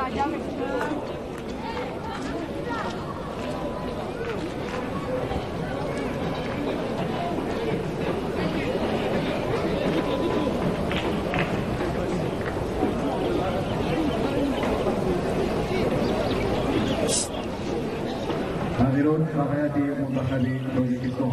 مجری فوتبال بورد اولیمپیاد فاطمه زاکی رقمی 7 و مقام باید زاکی رقمی 10 شریف سالم. Position for Tajikistan. Player number 7 Fatul Olimpiada out. Player number 10 Sharif Salem in. بینندگان عزیز و ارجمند، بار دیگر درود میگویم به یکی شما و یادآور میشم که شما رقابت بازی بین المللی رفیقانه دسته‌های منتخب المپی تاجیکستان و هنگ کنگ رو تماشا کرده اید. قسم اول بازی بدون گل 0-0 خاتمه یافت و اینک نیمه دوم شروع میشد و در حال در حیاتی دسته ملی پوشانی المپی کشور تغییرات به نظر میرسد. از کرسی بازیگران احتیاطی حملهگر رقم 10 دلیر شریپوف به میدان برآمد و او به جای نیم محافظتگر فتح‌الله علیم-زاده که با رقم 7 بازی میکرد رقابت رو دوام میدهد. حالا دلیر شریپوف نخستین کوشش‌های او و اینجا داور رفتی بازی رو منع میکند، زیرا توپ به دستی او رسیده بود در همان حالتی که برای توپ رو به دست آوردن تلاش میکرد دلیر شریپوف. اکنون بیاید در آغاز قسم دوم حیات رو بار دیگر به خاطر آوریم. در خط دروازه ما سهراب خوجا یوسفوف بازی کرده است، رقم 16 فوتبالبازانی که در میدان هستند 3 دفاعگری مرکزی رحمتشور رحمتزاده، رقم 3 رقم 2 علی جان کرامت‌الله زاده، رقم 11 شاهروخ سنگوف هستند. نیم محافظتگران عزیزبک حیتف، رقم 6 رقم 14 علیشیر شکورов، رقم 8 شهرت المرادov، رقم 13 حمدونی کمالov، حملهگران رستم سویرов، رقم 18 رقم 12 شهرام سمیف کاپیتان دسته و رقم 10 دلیر شریپوف که چند لحظه پیشتر از این به میدان برآمد. او با رقم 10 بازی میکرد. ادامه هجوم فوتبالبازان ما ضربه اجرا میشد و ببینید که چگونه ضربه خطرناک بود، اما دروازه‌بان بازم پونگ چیوک هی برطرف میکند این گونه وضعیت‌های خطرناک رو و شهرت المرادov در داخل جریمه گاه ایستاده ضربه بسیار خوبی رو روان کرد، اما دروازه‌بان حریف از اوده برطرف کردن این حالت برآمد. پرتافت نوبتی بازم به سمت حملهگری مرکزی ما شهرام سمیف بود، اما چطور دیدیم دفاعگران حریف به او خلل رسانیدند. هجوم نوبتی رو میبینیم و بعدم باز درباره حیات گفتم میگذارم. اینجا باز یک ضربه دیگر، اما این دفعه ضربه زده حمدونی کمالوف خطا میرود. خوب، حیاتی دسته المپی هنگ کنگ برای بازی امروزه به طور ظاهر است اینجا یگان تغییرات دیده نمیشود. رقم 19 دروازه‌بان پونگ چیوک هی، دفاعگران رقم 4 لیونگ یو وی، رقم 6 چنگ چون وانگ ریان او همزمان کاپیتان دسته است، رقم 8 تانگ این چیم، رقم 9 لاوکا کیو، رقم 10 ایچیکاوا سوگو، رقم 11 وونگ هو چون انسن، رقم 12 سونگ وان نگای کوکی تاکیزاوا، رقم 17 اینجا ضربه از مسافه دور جانب دروازه ما. این نخستین ضربه خطرناک میتونیم میگیم از سوی فوتبالبازان هنگ کنگی است و چطور دیدید بلندم بود. رقم 17 هوکا چی، رقم 20 ییم کای چیوک، رقم 22 سانگ یی هانگ الیسون. سرمربی دسته زتو من چون از کشور هنگ کنگ است.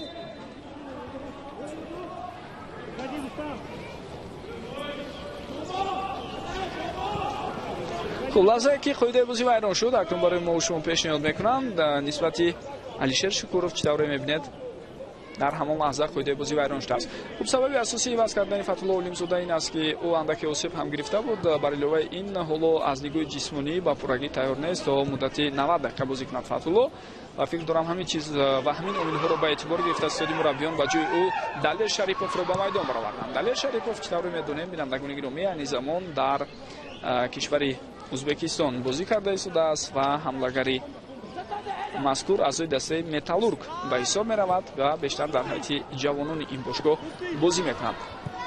ادامه هجوم فوتبالبازان ما دلیر شریپوف و مقابل او قاعده بازی ویران شد.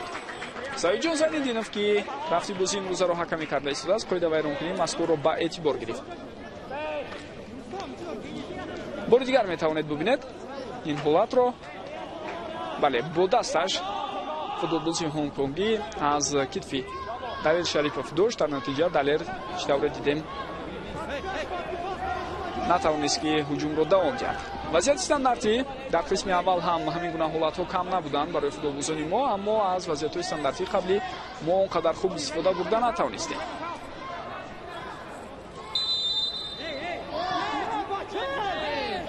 ва бозам бубинед каме нофаҳмӣ байни бозигарони мо, аммо баъдан худи онҳо дар таркиборое ки мехостанд бо ин роҳ ҳарифро дар ғафлат гузоранд, худ ба ғафлат афтиданд.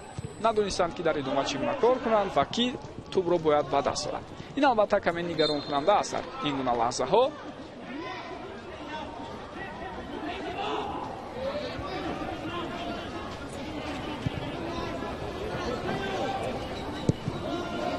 хуб, лаҳзае ки нисбати Шӯрат Элмуродов қоидаи бозӣ вайрон шуд. зуд футболбозони мо тӯбро ба бозӣ дароварданд. хело гузариши зебо буд, аммо баъдан тӯбро аз даст додем. дар маркази майдон акнун футболбозони ҳонконги тӯбро соҳиб мешаванд.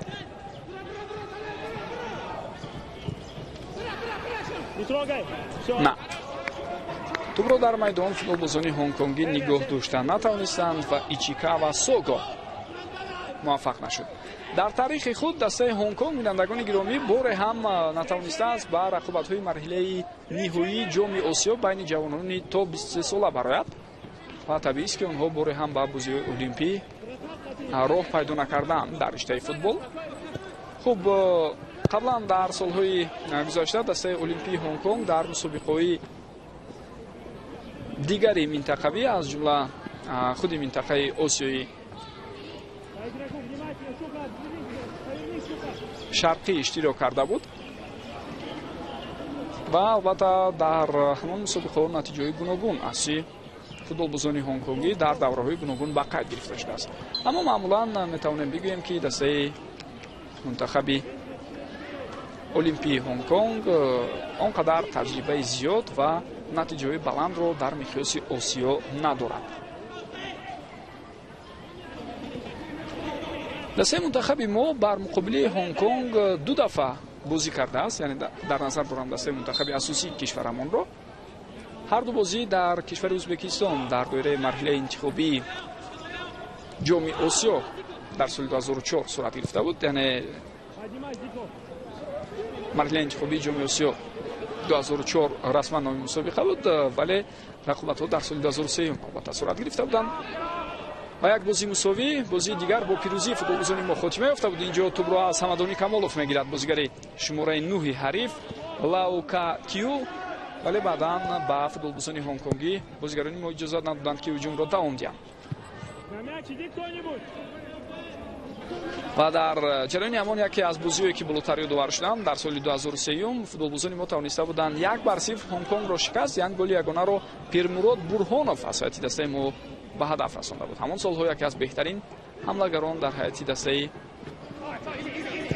мунтахаби кишвар ба ҳисоб мерафт ки шарафи дастаи Регартадазро дифоъ мекард ва дар ҳамон рақобат ба задани гол Пирмурод Бурхонов муяссар шуда буд. умуман гурӯҳ бисёр мушкил буд барои дастаи мунтахаби мо. Ӯзбекистон ва Тайланд дар як гурӯҳ буданд ҳамроҳи мо. инҷо Ҳамадони Камолов гузариши бисёр зебое дорад, баъдан партофти тӯб, аммо дар ин нуқта касе нест. баъзан вақт футболбозони мо чунин ба назар мерасад ки гӯё интизор мешаванд дар ҳамон нуқтае ки қарор доранд то ин ки тӯб ба назди пои онҳо яд. он қадар зиёд ҳаракат намекунанд то ин ки худи онҳо дар баъзе аз мавридҳо тӯбро соҳиб шаванд. Далер Шарипов паси ӯ ба Шӯрат Элмуродов, Рустам Соиров. идомаи ҳуҷумро мебинем. Рустам бо тӯб аст, пас медиҳад ба марказ. Алиҷон Кароматуллозода аз масофаи дур як зарбаи бисёр ҳам қавӣ ва чӣ тавре мебинем инҷо севи муҳими дарвозабони Ҳонконг ба назар мерасад. бисёр ҳам зарбаи қавиву маҳкам ҷониби дарвоза. ана ин кафкубиҳое ки ба гӯши шумо ҳам расида истоданд ба хотири ҳунару маҳорати волои Алиҷон Кароматуллозода буд.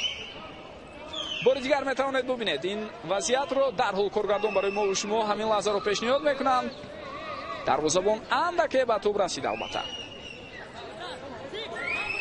аз зарбаи кунҷи тӯб ба бозӣ дароварда мешавад. партофти тӯбро дидем. мубориза давом дорад. футболбозони мо боз ҳам мехоҳанд мавҷи дуюми ҳуҷумро дарҳол роҳандозӣ кунанд. Азизбек Ҳаитов ирсоли тӯб аз сӯи ӯ, вале бенатиҷа. қоидаи бозӣ вайрон мешавад акнун. Шӯрат Элмуродов зидди бозигари ҳариф дар ин лаҳза қоидаи бозиро вайрон кард.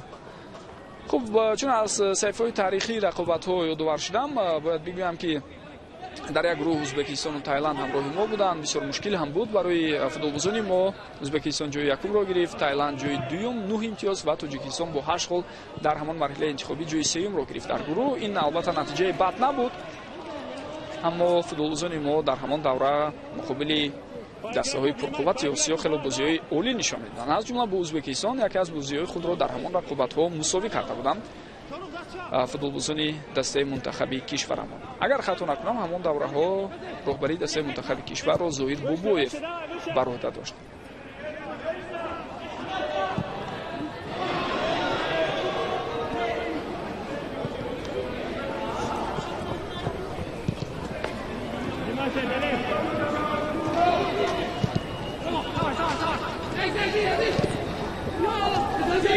آهسته در قسم دوم اگر اهمیت داده باشد فوتبالبازان هنگ کنگی هم به هجوم گذاشته ایستادند. در نیمه اول همین گونه حالت‌ها را ما با اشتراک فوتبالبازان دسته مهمان تقریبا نمیدیدیم. با بازیگران ما میسر شد که تقریبا در 40 دقیقه اول بازی هیچ امکانیتی ندیدند به حریف و حتی احیانا بازیگران هنگ کنگی نیمه میدان ما را عبور می‌کردند.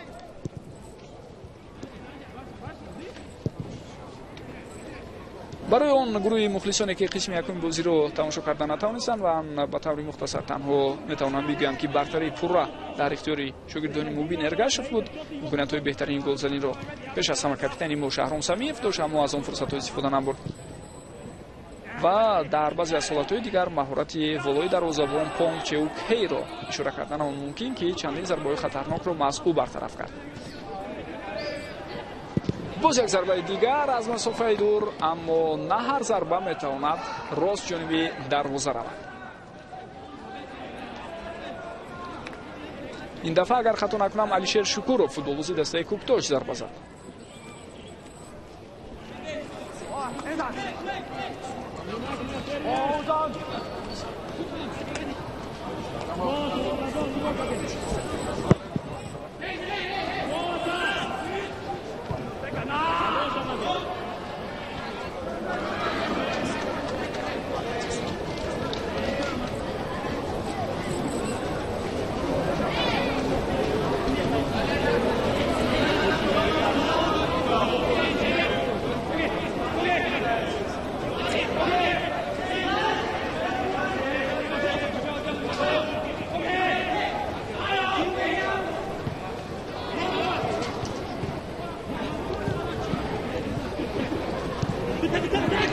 باز فوتبالبازان ما توانستند که توپ را به اختیار خود برگردانند.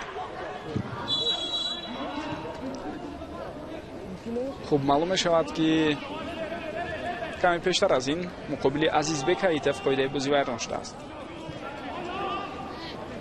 اینجا اصلا برخورد در دو حالت بود. باز هم حالتی اول به اعتبار گرفته می شود. خیلی هم خوب علیشیر شکورov توپ را نگاه می‌دارد. پاسیو رستم سویرов ادامه هجوم را می‌بینیم. فرصت هست، ضربه اجرا می‌شود جانب دروازه، اما نه اونقدر ضربه قوی بر زمین از پهلوی دروازه گذاشته از میدان بیرون شده ایستاده است. شورا دلمرادov در برابر حمدانی کمالov و همچنین رستم سویرov از گروه آن فوتبالبازانی هستند که در چمپیونات آسیا جای دوم را گرفتند، بعداً راه پیش گرفتند به جام جهانی کشور برزیلیا بین نورسان تا 17 سال در سال 2019 و آنجا در گروه در بازی یکم ظفر یافتند، ولی بعدا ضد دسته‌های منتخب اسپانیا و آرژانتین ما شکست خوردیم و با وجود اشغال زینه سوم در گروه به مرحله‌های بعدی رقابت‌ها صعود کرده نتوانستیم. البته از اون نسل همچنین شاهرخ سنگف رو هم یادآور شدن ممکن. همون نسل هم بسیار نسل گویم صاحب استعداد در فوتبال کشور اعتراف می‌شدند. تحت رهبری زینالدین رحیمov نتیجه بهترین را به قید گرفته بودند، اما بعدا آهسته آهسته این دسته پراکنده شد و از بین آنها تعدادی بین‌نهایت کمی فوتبالبازان باقی ماندند. دو سال قبلی ما همچنین هنرنمایی اسلام زویرов را می‌دیدیم. اکنون با سال‌های برای ما شما معلوم اسلام هم از فوتبال کنار رفته است. خلاص کلام ما دوره به دوره سال به سال فوتبالبازان خوب را به اوج رسانیده ایستادیم، اما در ادامه از فوتبال نورسان و جوانان به فوتبال асосӣ гузоштани онҳо ба ҳайати бошгоҳҳо роҳ пайдо кардану он ҷо ҷои устувори худро пайдо карданд ва баъдан боз дар идома дар ҳайати дастаи олимпӣ ва мунтахаби асосии кишвар талоши ин футболбозонро вақтҳои охир хело кам мебинем. фишори футболбозони мо натиҷа надод. Футболбозони ҳонконгӣ баромада истоданд аз ин вазъият, ҳарчанд барояшон бисёр мушкилам буд, аммо тавонистанд аз назди дарвозаи худ тӯбро дур кунанд. Аслан бубинед, Ҳонконг хело ба худ боварӣ ҳам дорад дар ҳамин гуна мавридҳо бо пасҳои кӯтоҳу миёна бозӣ карда истоданд дар назди дарвозаи худ. ин албатта яке аз роҳҳои ҷалби таваҷҷӯҳи бозигарони ҳариф ба думи худ афтонидани онҳо ва баъдан тавассути партофтҳои тавил ташкил кардани аксулҳуҷумҳо аст. ҳамон ба бозигарони мо муяссар шуда истодааст ки пеши ин гуна амалу ҳаракатҳои тактикии бозигарони ҳарифро бигиранд. Рустам Соиров тӯбро аз даст дод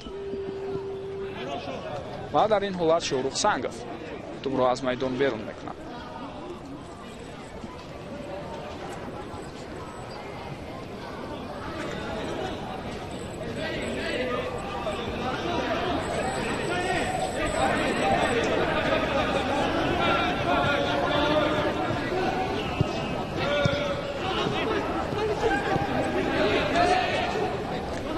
Шуравел Муродов паси ӯ ба Шаҳром Самиев.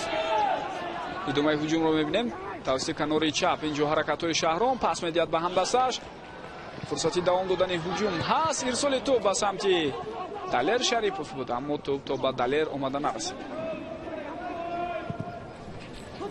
боз як ирсоли дигар, вале дар ин ҳолат акнун зарбаи задаи Шаҳром чӣ тавре мебинем хато меравад. чун 60 дақиқаи бозӣ сипарӣ шуд. бинандагони гиромӣ, ҳоло саҳнаи такрории ин ҳолат пешниҳоди мо шумо мешавад. ба маврид аст дар бораи бозигарони ҳайати эҳтиётии дастаи олимпии кишвар ҳарф занем. се дарвозабон Сафармат Ғафоров, Шаҳобиддин Маҳмудзода ва Олим Ҷураев дар курсии бозигарони эҳтиётӣ номнавис шуданд. бар иловаи онҳо дифогарон Шаҳриёри Иноятуллоҳ, Исроил Холов, Ҳайдар Сатторов, ним муҳофизатгарон Азизбек Далиев, Аббос Андалибов, ҳамлагарон Аминҷон Эргашев ва Абдуфаттоҳи Худоидодзода имрӯз дар курсии бозигарони эҳтиётӣ қарор доранд, ки метавонанд дар тӯли дақиқаҳои баъдӣ ба майдон оянд. то ҳамин лаҳза танҳо як нафар аз курсии бозигарони эҳтиётии мо вориди майдон шуд ва инам ҳамлагар Далер Шарипов аст. ҳамин оло агар ба ҳайати мо назар андозем, пас мебинем бо се ҳамлагар футболбозони мо дар майдон ҳаракат карда истоданд. Далер Шарипов, Шаҳром Самиев ва ҳамчунин Рустам Соиров. ирсоли навбатии тӯб, мубориза давом дорад. Ҳамадони Камолов, хело ҳам зебо, гузариши олию, идомаи ҳамларо мебинем, фурсати беҳтарин, аммо на пеши роҳи Шаҳром Самиевро гирифта буданд ва дар ин ҳолат албатта маҳорати воло ва ребу равиши зеботарини дриблинги Ҳамадони Камоловро бо тамоми зебогиаш метавонед бубинед. хело олӣ буд, махсусан ҳамин ҳаракате ки ӯ бо як гашт тавонист аз байни ду футболбози ҳариф тӯбро гузаронад. Камолов ирсоли тӯбро анҷом медиҳад. ин ҳолат бартараф карда шуд. боз ҳам тӯб дар назди ӯ, ҳуҷум давом дорад. на акнун ин дафъа зарбаи задаи Шуҳрат Элмуродов чӣ тавре мебинед хато рафта истодааст. тағйироти навбатӣ дар ҳайати дастаи ҷавонони кишвар. аз майдон гирифта мешавад бозигари рақами 14 Алишер Шукуров, ба ҷои ӯ бо рақами 19 Азизбек Далиев мебарояд. Азизбек Далиев айни замон аъзои дастаи Хуҷанд аст. қаблан албатта дар мактаби футболии дастаи Регартадази Турсунзода ба ӯ расида буд. баъд аз чанд лаҳза се тағйирот дар ҳайати дастаи ҷавонони Ҳонконг ҳам мешавад. аллакай тайёр ҳастанд барои баромадан ба майдон се футболбози дастаи ҷавонони Ҳонконг. ва хоҳем дид ки онҳо киёро иваз мекунанд. бозам як паси дигар, Рустам аввалин шуда ба тӯб мерасад. дарвозабон бисёр амолӣ ҳаракат мекунад. фурсат аст барои бозигарони мо. як зарбаи дигар, аммо ин дафъа ҳам футболбозони ҳонконгӣ зарбаи задаи ҳамадони Камоловро бартараф карда истоданд. ҳамин гуна як ҳолат дар қисми якуми бозӣ ҳам буд. аммо онҷо зарбаи футболбозони морост ҷониби дарвоза нарафт, андаке таъхир карданд, дер карданд. дар ин ҳолат чӣ тавре мебинем акнун аз фурсати беҳтарин бо сам футболбозони мо истифода бурда наметавонанд.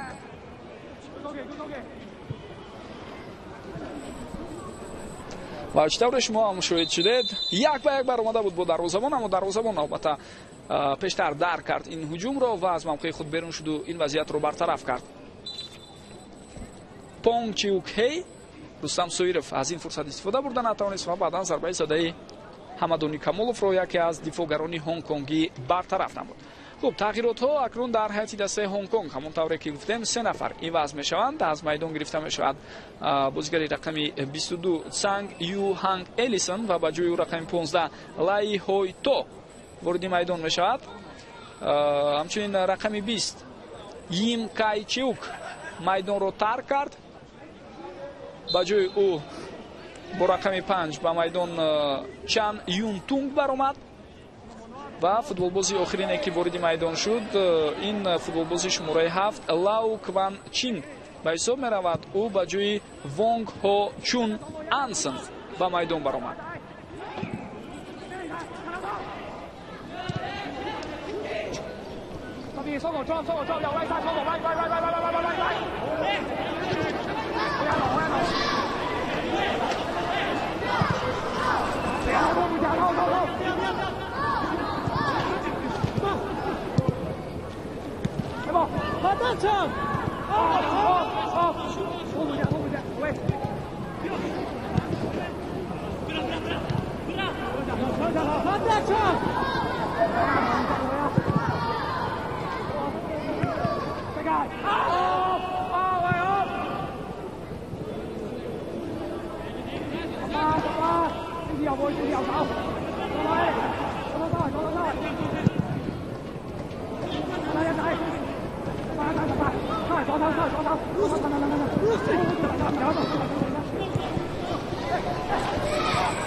Овазаут боз ҳам футболбозони мо тӯбро ба бозӣ медаронанд.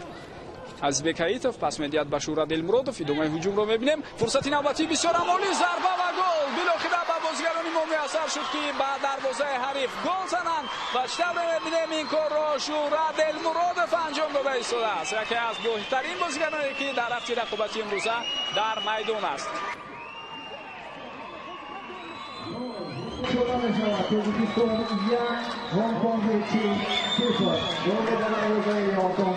бисёр бо буд албатта ҳамин таркиббороӣ ва ҳаракатҳое ки футболбозони мо дар майдон доштанд.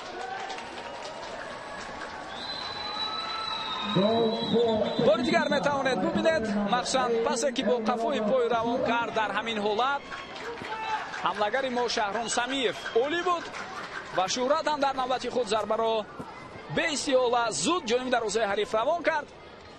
дарвозабон дар ин маврид дигар кӯмак карда натавонист. то ҳамин лаҳза мудом Понг Чиукхей дарвозабони ҳонконгӣ садди роҳи мо мешуд ва бештари зарбаҳои хатарноку имкониятҳои беҳтарини футболбозони моро маҳз ӯ бартараф мекард. аммо ин дафъа ӯ ҳам кӯмак карда натавонист ва бо ҳамин ба бозигарони мо муяссар шуд ки дар дақиқаи 67 бозӣ ба дарвозаи ҳариф гол зананд.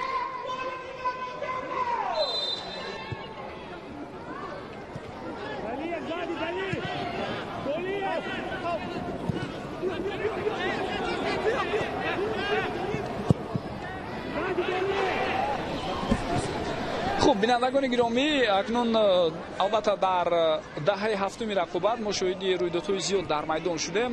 пеш аз ҳама ивази футболбозон, баъдан имкониятҳои хатарноке ки барои футболбозони мо буд. фурсати қаблиро чӣ тавре дидем, бозигарони мо истифода бурда натавонистанд.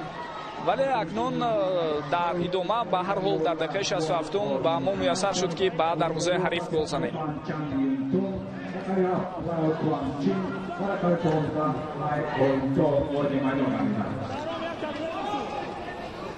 фикр дорам тӯли дақиқаҳои баъдӣ боз ҳам рақобат пуршиддатар сурат мегирад ва бозигарони ҳонконги ҳам мумкин аст баъд аз чанд лаҳза боз бо иваз кардани чанд футболбози дигар дар майдон қувваву нерӯи иловагӣ пайдо кунанд барои ташкил кардани ҳуҷумҳо дар давоми дақиқаҳои баъдӣ.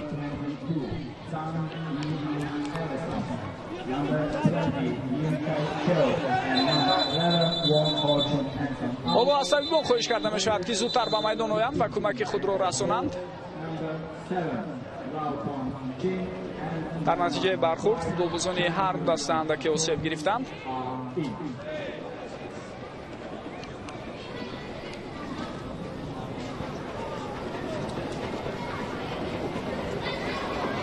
хуб ҳамин ҳолатро акнун барои мо шумо пешниҳод карда истоданд ки бархурди раҳматшур аҳмадзода бо футболбози ҳариф дар ҳамон ҳолат дида шуд. бештар албатта бозигари ҳонконгӣ осеб гирифтааст. хуб муоинаи тиббӣ нишон медиҳад ки он қадар ҷиддӣ нест ин бархурде ки буд. ана ҳамин лаҳза вақте футболбози шумораи 9-и ҳариф Лау Ка Кю осеб гирифт. мисле ки дар қисми якуми бозӣ ҳамин гуна ҳолат буд, яъне як дақиқае ки осеби ҷиддии футболбоз шуд, баъдан табибон ба майдон баромаданду кӯмаки худро расониданд. ҳамон лаҳза ҳамчунин як дақиқа вақт ҷудо шуд барои обнӯшии футболбозони ҳар даста. айни замон ҳам ҳамин гуна ҳолатро мо мебинем, бо вуҷуди он ки шом фаро расида истодааст, аммо ҳоло ҳам вазъи обу ҳаво чӣ тавре мебинем гарм боқӣ мемонад. бори дигар голи зеботарине ки дар рафти рақобати имрӯза зада шуд барои мо шумо пешниҳод мекунам. хеле олӣ буд албатта бозигузории футболбозонамон дар майдон.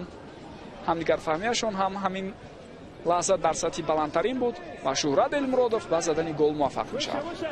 Шуҳрат яке аз нимофизатгарони бисёр ҳам боистеъдод ба ҳисоб меравад ва мудом мо ӯро албатта дар ҳамин гуна сатҳи баланд бозиҳояшро дар мавсимҳои охир медидем, махсусан дар ҳайати дастаи Регартадас давоми 2 соли охир баҳси футболбоз албатта натиҷаҳояш бевосита дар майдон хеле хубам ҳастанд ва махсусан дар ибтидои ҳамин мавсим боз ҳам дурахшиши хубе дошт бозигари мазкур.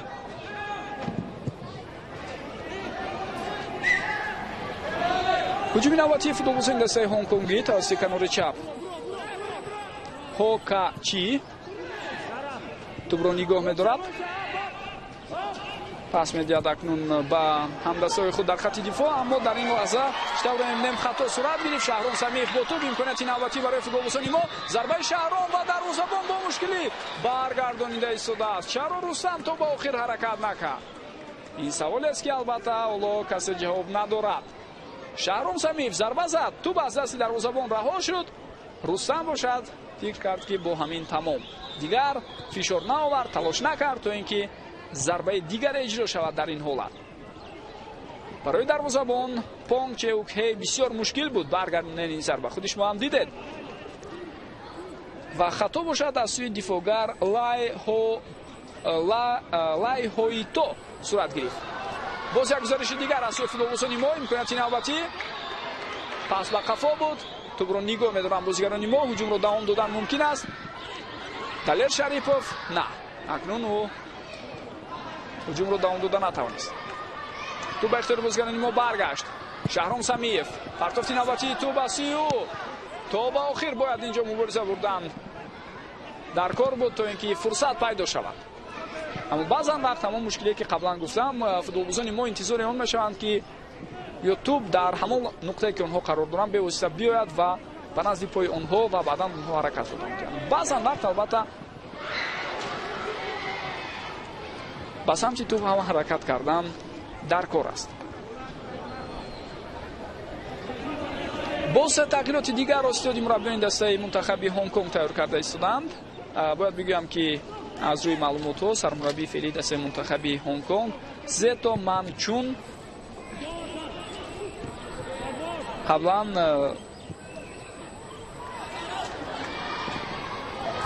ба ҳайси футболбоз ва мураббӣ албатта натиҷаи хубе ҳам дошт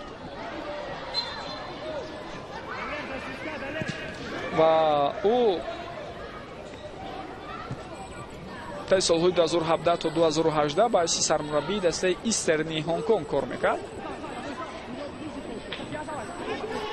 و شروع از سال 2007 او باعث یکی از مربیان در هیئت دسته منتخب‌های سن و سال گوناگون نورسان و جوانان کشور هنگ کنگ است. یعنی ببینید چگونه تجربه کلان دارد. شروع از ماه ایول سال 2022 او باعث سرمربی دسته منتخب جوانان تا 20 ساله هنگ کنگ کار را شروع کرد. خیلی تجربه کلان دارد، میداند چگونه به همین گونه مسابقه شاگردان خود را تیار کند. حمدانی کمالов پاسی او فرصت ادامه دادن هجوم هست ولی ببینید که در این حالت عزیزبек حییتов البته میخواست که ضربه زند. این پاس نبود، این پرتوف نبود، بلکه ضربه بود از سوی او خطا رفت. اند سویش هجوم را دوام میدهند. شهرام سمیف پاسی او فرصت بسیار عمالی و اینجا اکنون ضربه زده رستم سویرов اندک خطا می رود. امکانیت بسیار خوبی را رستم در اختیار داشت. این لحظه قبلی است وقتی همه چیز تیار بود برای ضربه زنی عزیزبek حییتov، اما ضربه زده او چطور دیدیم خطا می رود و بعد همین هم ضربه زده رستم سویرов بود که برای ما شما پیشنهاد میکنم. سه تغییرات نوبتی از میدان گرفته می شود. بازیگر شماره 3 اندکترش بازیگر شماره 3 سلتری متیو لیوک به میدان میبرد و جای بازیگر شماره 17 هوکاچی. خب فوتبالبازی شماره 12 سونگ وان نگای کوهی تاکیزاوا از میدان گرفته شد و با جای او رقم 2 دفاعگر لو چهوک هی به میدان برآمد.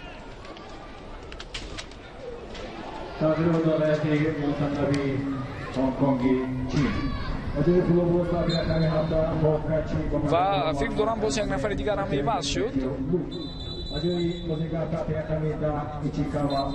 خب با جای ایچیکاوا سوگو که با رقم 10 بازی میکرد با میدان برآمده است فوتبالباز رقم 14 یو جسی جوی یین. در عموم شماره فوتبالبازانی که عوض شد در هیئت دسته جوانان هنگ کنگ به این ترتیب اونطوری که میبینیم به 6 نفر رسید. کمی نفهمی بین فوتبالبازان هر دو دسته با وجود میاد در این حالت و داور مرکز سید جان زین‌الدینov اون رو به نزد خود دعوت کرده. هر دو رو هم به طور شفاهی آگاه کرده است تا اینکه با این گونه کشمکش ها و تنش های لفظی در ادامه راه ندهند. پرتافت نوبتی توپ از سوی فوتبالبازان هنگ کنگی به داخل جریمه‌گاه. امروز اصلا هنگ کنگی‌ها در خط هجوم اونقدر موفق نیستند و یگان وضعیت خطرناک را هم باشه که آنها در خاطر نداریم. در قسم دوم اگر خاطرتان باشد یک ضربه از مسافه دور بود در نیمه اول باشد. در یک حالت وقتی اشتباه خود فوتبالبازان ما صورت گرفت آنها ضربه کنجی کار کردند. دیگر وضعیت خطرناک را با اشتراک فوتبالبازان هنگ کنگی در عموم اگر بگیریم ما در رفت بازی مشاهده نکردیم.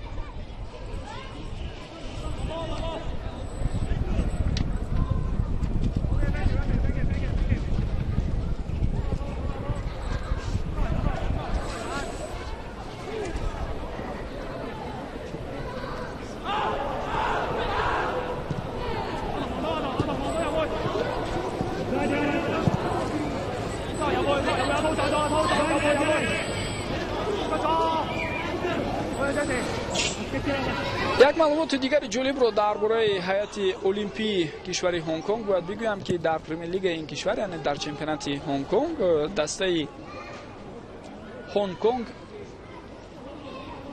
عبارت از فوتبالبازان 23 ساله به حیث یک باشگاه جداگانه بازی میکنند و در همون باشگاه هم به حیث سرمربی دسته منتخب هنگ کنگ زیتو منچون کار و فعالیت میکنند. من دوام 2 سال اخیر راهبری دسته منتخب المپی کشورش را این متخصص بر دوش دارد. ماه سپتامبر آنها را بازی مشکل انتظار است. رقابت‌ها بر مقابل ایران، ازبکستان و افغانستان که شامل یک گروه با هنگ کنگ در مرحله انتخابی جام آسیا بین جوانان تا 23 ساله هستند. این یکی از آخرین مرحله‌های تیاری دسته منتخب олимпии ҳонконг аст. Шуҳрат Элмуродов, пасию Шаҳром Самиев имрӯз хело ҳаҷми бузурги корро дар майдон анҷом дода истодааст. Шаҳром агар аҳамият дода бошед, дар ҳамаи мавқеъҳои хатти ҳуҷум мо фаъолии Шаҳром Самиевро мебинем. ҳам аз канори чап, ҳам аз канори рост ва гоҳ-ногоҳ дар маркази хатти ҳуҷум ки ҷои асосии бозӣ кардани ӯ аст пайдо мешавад. Бозам Ҳамадонӣ гузариши навбатӣ бисёр хубию, аммо ирсоли тӯбро каме баландтар анҷом дод. توپ در اختیار فوتبالبازان ما است. بازی رو دوام دادن ممکن، هرچند یکی از بازیگران ما اینجا اندکی آسیب گرفته است. باز هم در مبارزه‌ای که در مرکز میدان بود فوتبالبازان ما توپ رو به خود برگردانیدن. حمله دوام می‌یابد. خیلی همولی توپ رو نگاه داشت در این حالت. رستم سویرف و بعداً ضربه او، اما باز هم خطا می‌رود این ضربه. خب بعضا وقت به هر حال این نکته رو هم باید بگویم که اندک از حد زیاد گویم تشبث رو به دست خود میگیرن فوتبالبازانمان در بعضی از موردها که این برای گویم کاری دستوی چندان خوب و سازگار و موفق نیست. یعنی در نظر دارم از حد زیاد فوتبالبازانمان در بعضی از موردها کرپا رو به سمت خود میکشن. خب حالته که اکنون برای ما همون طور معلوم کرده ایستادن عزیزبек Далиев در این لحظه کمی آسیب گرفته است و طبیبان دسته اکنون به او کمک میرسانند. در این بین باشد ما شاهدی تغییرات نوبتی در هیئت دسته هنگکنگ میشویم. از کرسی بازیگران احتیاطی حمله‌گر رقم 16 چن نگو هین برای برآمدن به میدان تیاریده ایستاده است.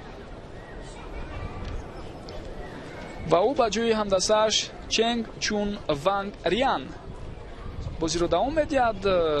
چنگ چون وانگ ریان تا همین لحظه باعث کاپیتان دسته جوانان هنگکنگ در میدان بازی میکرد. دستبندی کاپیتانی رو با همدسته دیگرش داد و اکنون جوی خود رو هم با بازیگر شماره 16 چنگ نگو هین خالی میکند. در این بین تغییرات ها در هیئت دسته منتخبی جوانان کشور تغییر شده ایستاده است. عباسان دلیبوف رقم 17 با جوی شهرت المرادوف رقم 8 به میدان میبراید. همچنین از میدان گرفته می شود عزیزبek حییتوف رقم 6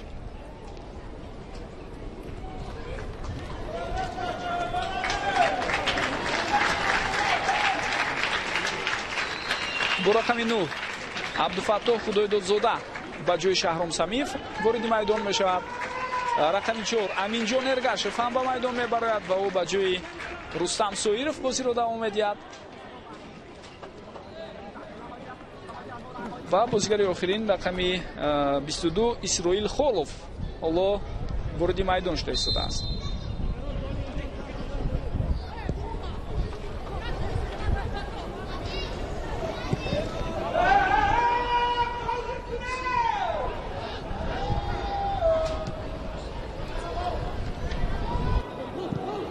Не трогай.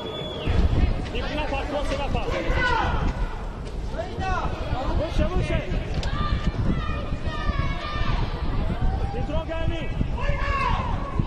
Джанса, далее, Джанса. خب از روی مشاهده‌های من حالا اسرائیل خولوف به حیث دفاعگر چهارم در میدان بازی رو دوام میدهد. سه دفاعگر مرکزی که قبلا در میدان بودند رقابت رو دوام داده ایستادند. رحمتشور احمدزاده، علیجان کرامت‌الله‌زاده و شاهرخ سنگف. معلوم میشود که بازیگری که چند دقیقه پیشتر از این به میدان برآمده بود آسیب گرفته است و آسیبش جدی هم هست. عزیزبek Далиев رو دیگر باره عوض میکنند. فرصتی نوبتی همین ارگاشف بسیار هم خوب توپ رو نگاه می‌دارد. ضربه زده او و چگونه فرصتی بهترین از دست رفت در این حالت. همینجان ارگاشف فوتبالبازی که در هیئت دسته جوانان رگر بیشتر بازی میکرد و این موسم آهسته به هیئت اساسی جلب میشد. حتی در یکی از بازی‌های لیگ عالی همین موسم او به زدن گل هم موفق شده بود و در همون بازی پتر شگرد که سرمربی دسته منتخب کشور است در ورزشگاه تالکو آرینا قرار داشت و او مشاهده کرد حرکت‌های همینجان ارگاشف رو و محض توصیه‌های او بود که این فوتبالباز رو به هیئت دسته المپیک کشور جلب کردند. حالا جوان است، اگه 19 سال دارد، اما همینجان имконияти беҳтаринро дар дақиқаи аввалини дар майдон буданаш пайдо кард. Фурсати беҳтарини голзанӣ буд, вале зарбаи задаи ӯ хато рафт. баъзан вақт ҳамин гуна имкониятҳо ва шонсҳои таърихӣ пайдо мешаванд дар нахустин ҳаракатҳои як футболбоз, дар нахустин дақиқаое ки дар майдон дорад. идомаи ҳуҷумро мебинем. боз як партофти дигар, вале дар ин вазъият акнун дарвозабон тӯбро ба даст овард.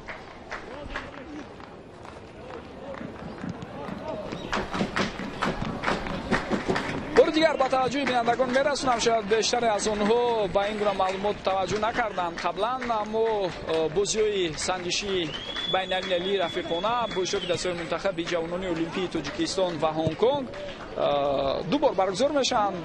имрӯз рӯзи 15 июн ва баъдан рӯзи 19 июн соати 17:30 дар ҳамин майдон, яъне варзишгоҳи Талко Аренаи шаҳри Турсунзода рақобати навбатӣ сурат мегирад. аз пойтахти кишварамон, аз шаҳрноҳиҳои дигари гирду атрофи Душанбе чандон дур нест шаҳри Турсунзода ва имкон ҳаст то мухлисони футболи меҳан ташриф биёранд ба варзишгоҳи Талко Аренаи шаҳри Турсунзода ва рафти бозиҳои ҷавонони кишварамонро тамошо кунанд. албатта ин бозии рафиқона аст, бозии санҷишӣ аст, аммо бояд дар ҳамин гуна бозиҳо ҳам муҳити бисёр хуби мухлисон ба вуҷуд оянд, то ин ки онҳо ба таври арзанда ҳамдастаҳои худро дастгирӣ намоянд.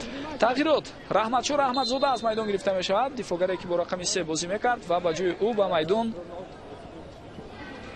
ворид мешавад Ҳайдар Сатторов бо рақами 5. Ҳайдар Сатторов аъзои дастаи ҷавонони Истиқлоли Душанбе аст. гоҳ-ноҳгоҳ ба ҳайати дастаи асосии Истиқлол ҳам ҷалб мешавад, вале хело кам дар ҳайати асосии дастаи Истиқлол вориди майдон мешавад ин футболбоз.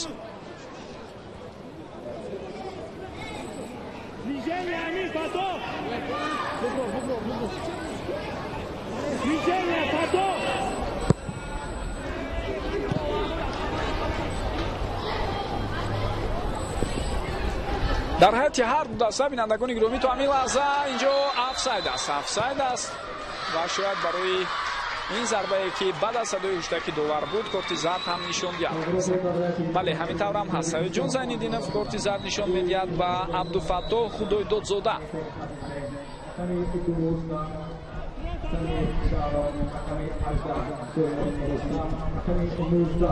бори дигар метавонед бубинед ин ҳолатро. маълум буд ки афсайд аст ва баъд аз садои ҳуштаки довар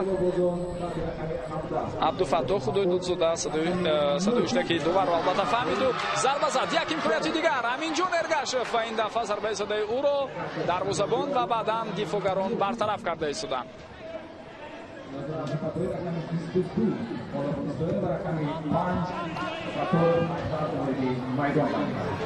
хуб, бояд бигӯям ки бинандагони гиромӣ,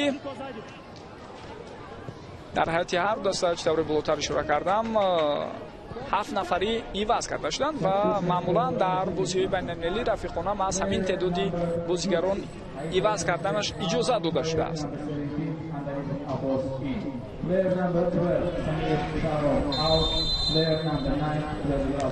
қоидаи бозӣ вайрон мешавад аз сӯи футболбозони мо.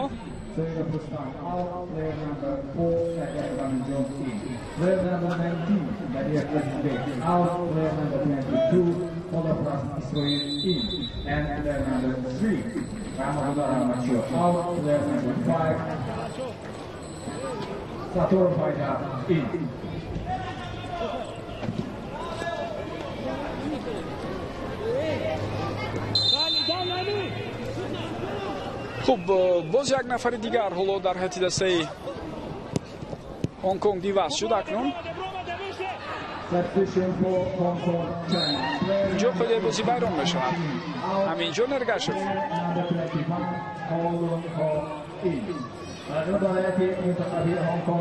читавро мебинем зидди бозигари шумораи 21 Ҳо Люнг Ҳо қоидаи бозӣ байрон карда шуд.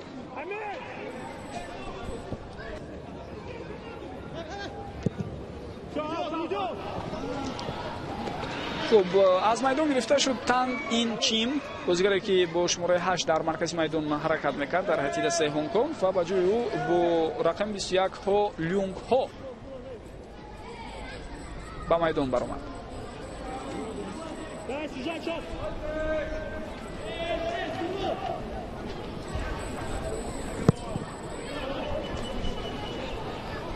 امروز فوتبالبازان ما امکانیت‌های بهترین و فرصت‌های ارزنده داشتند تا اینکه بیشتر از یک گل به دروازه هنگ کنگ زنند. اما از این همه فرصت‌هایی که بود تنها یک دفعه ما استفاده بردیم. آن هم در نتیجه یک ترکیب روی جالب و زیبا در دقیقه 67 به شهرت دلمرادوف میسر شد که دروازه حریف رو رخ نکنند. ادامه هجوم رو میبینیم. افساید نیست. باز هم امین جان ارگشف با توپ پاس میدهد به همدستش حمدانی کمالов. فرصت برای حمدانی ضربه و بلندتر.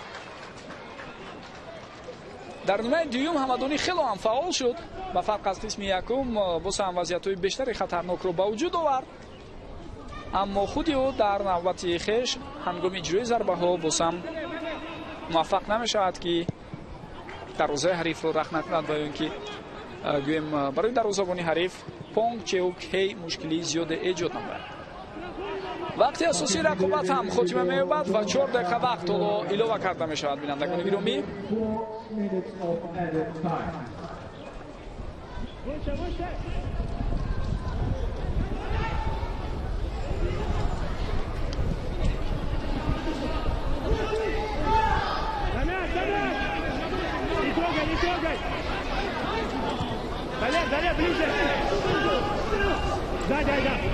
بازیگران هنگ کنگی اکنون آهسته باز هم بیشتر فعالتر میشوند. آنها خیلی خوب درک کرده ایستادند که پایان رقابت است، دیگر چیزی رو برای از دست دادن ندارند. به این هم بخته ایستادند و تمام قوا و نیرو رو به خط هجوم هم سفربر کنند میشود.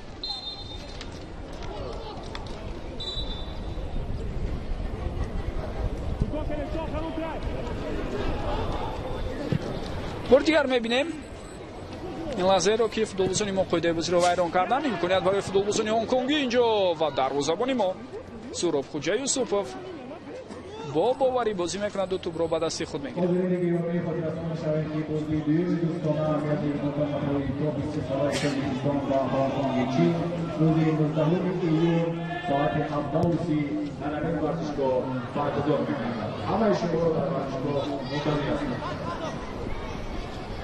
The second international friendly match between Tajikistan under 23 and Hong Kong, China will be played on June 19. بینندگان عزیز و ارجمند، رفتی بازی امروزه از سوی بازیگران دسته منتخب کشورمون با نشان دادن یک بازی واقعا هم خوب و دیدنی سپری شده ایستاده است. یعنی ما بیشتر به خط هجوم مایل بودیم، وضعیت‌های خطرناکی زیاد رو هم کوشش کردیم با وجود داریم.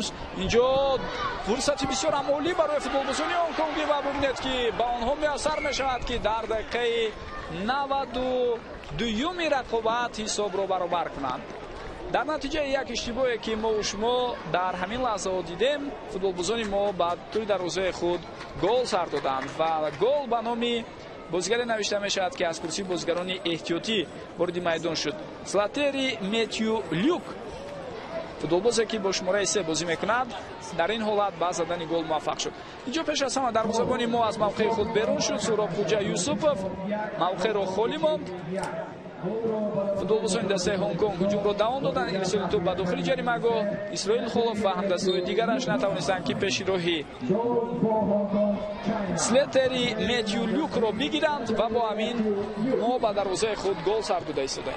خیلی علام‌آور است البته در همین گونه بازی در دقیقه پایانی رقابت به دروازه خود گل سر دادن. اینجا اکنون قاعده بازی ویران میشود از سوی فوتبالبازی ما. عبدالفتاح خدای دادزاده کارت دومی زرد و او را از میدان خارج میکنند. بسیار بازی بعد، بازی که در زودترین فرصت میخواد عبدالفتاح در این حالت به اشتباه راه داد. بله، قبلتر از این او برای بعد از صدای که دوبار ضربه زدن جانب دروازه حریف کارت زرد گرفته بود. در این حالت برای قاعده ویرانکنی که داشت و پیش روی هجوم آینده‌دار حریف را گرفت، با او کارت دومی زرد نشان داده میشد و با همین او را از میدان خارج میکنند. و ببینید در دقیقه پایانی رقابت اکنون هنگ کنگی‌ها یک نفر زیادتی هستند در میدان و باز هم هجوم رو بیشتر جانب دروازه ما دوام داده ایستادند. بازی که میتوانیم بگوییم در دست ما بود. ما به غلبه خیلی نزدیک بودیم. می‌خواستیم خیلی تعریف تفصیل هم کنیم از نتیجه به دست آمده. هرچند این بازی دوستانه هم بود اما بازیگران ما در آخر تشبث را از دست دادند و به حریف اجازه دادند که حساب را برابر کنند.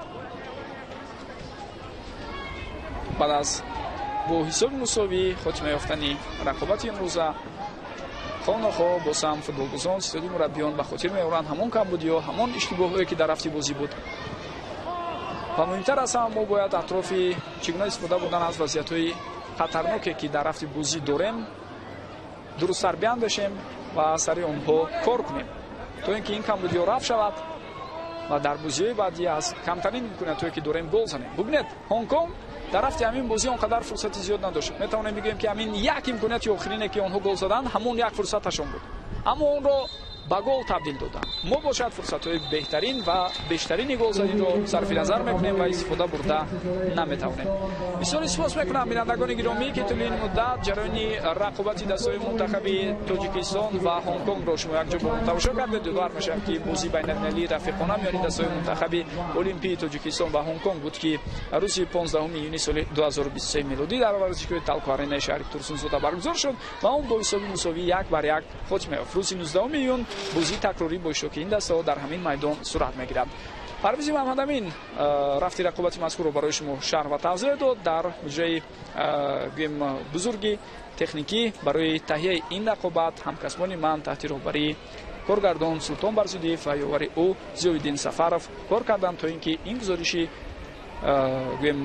مستقیم رو از ورزشگاه تالکو آرنا شهر تورسونزاده پیشنهاد شما کنیم. تا دورهای دیگر صحتمند و پیروز باشید. خیر بینندگان گرامی.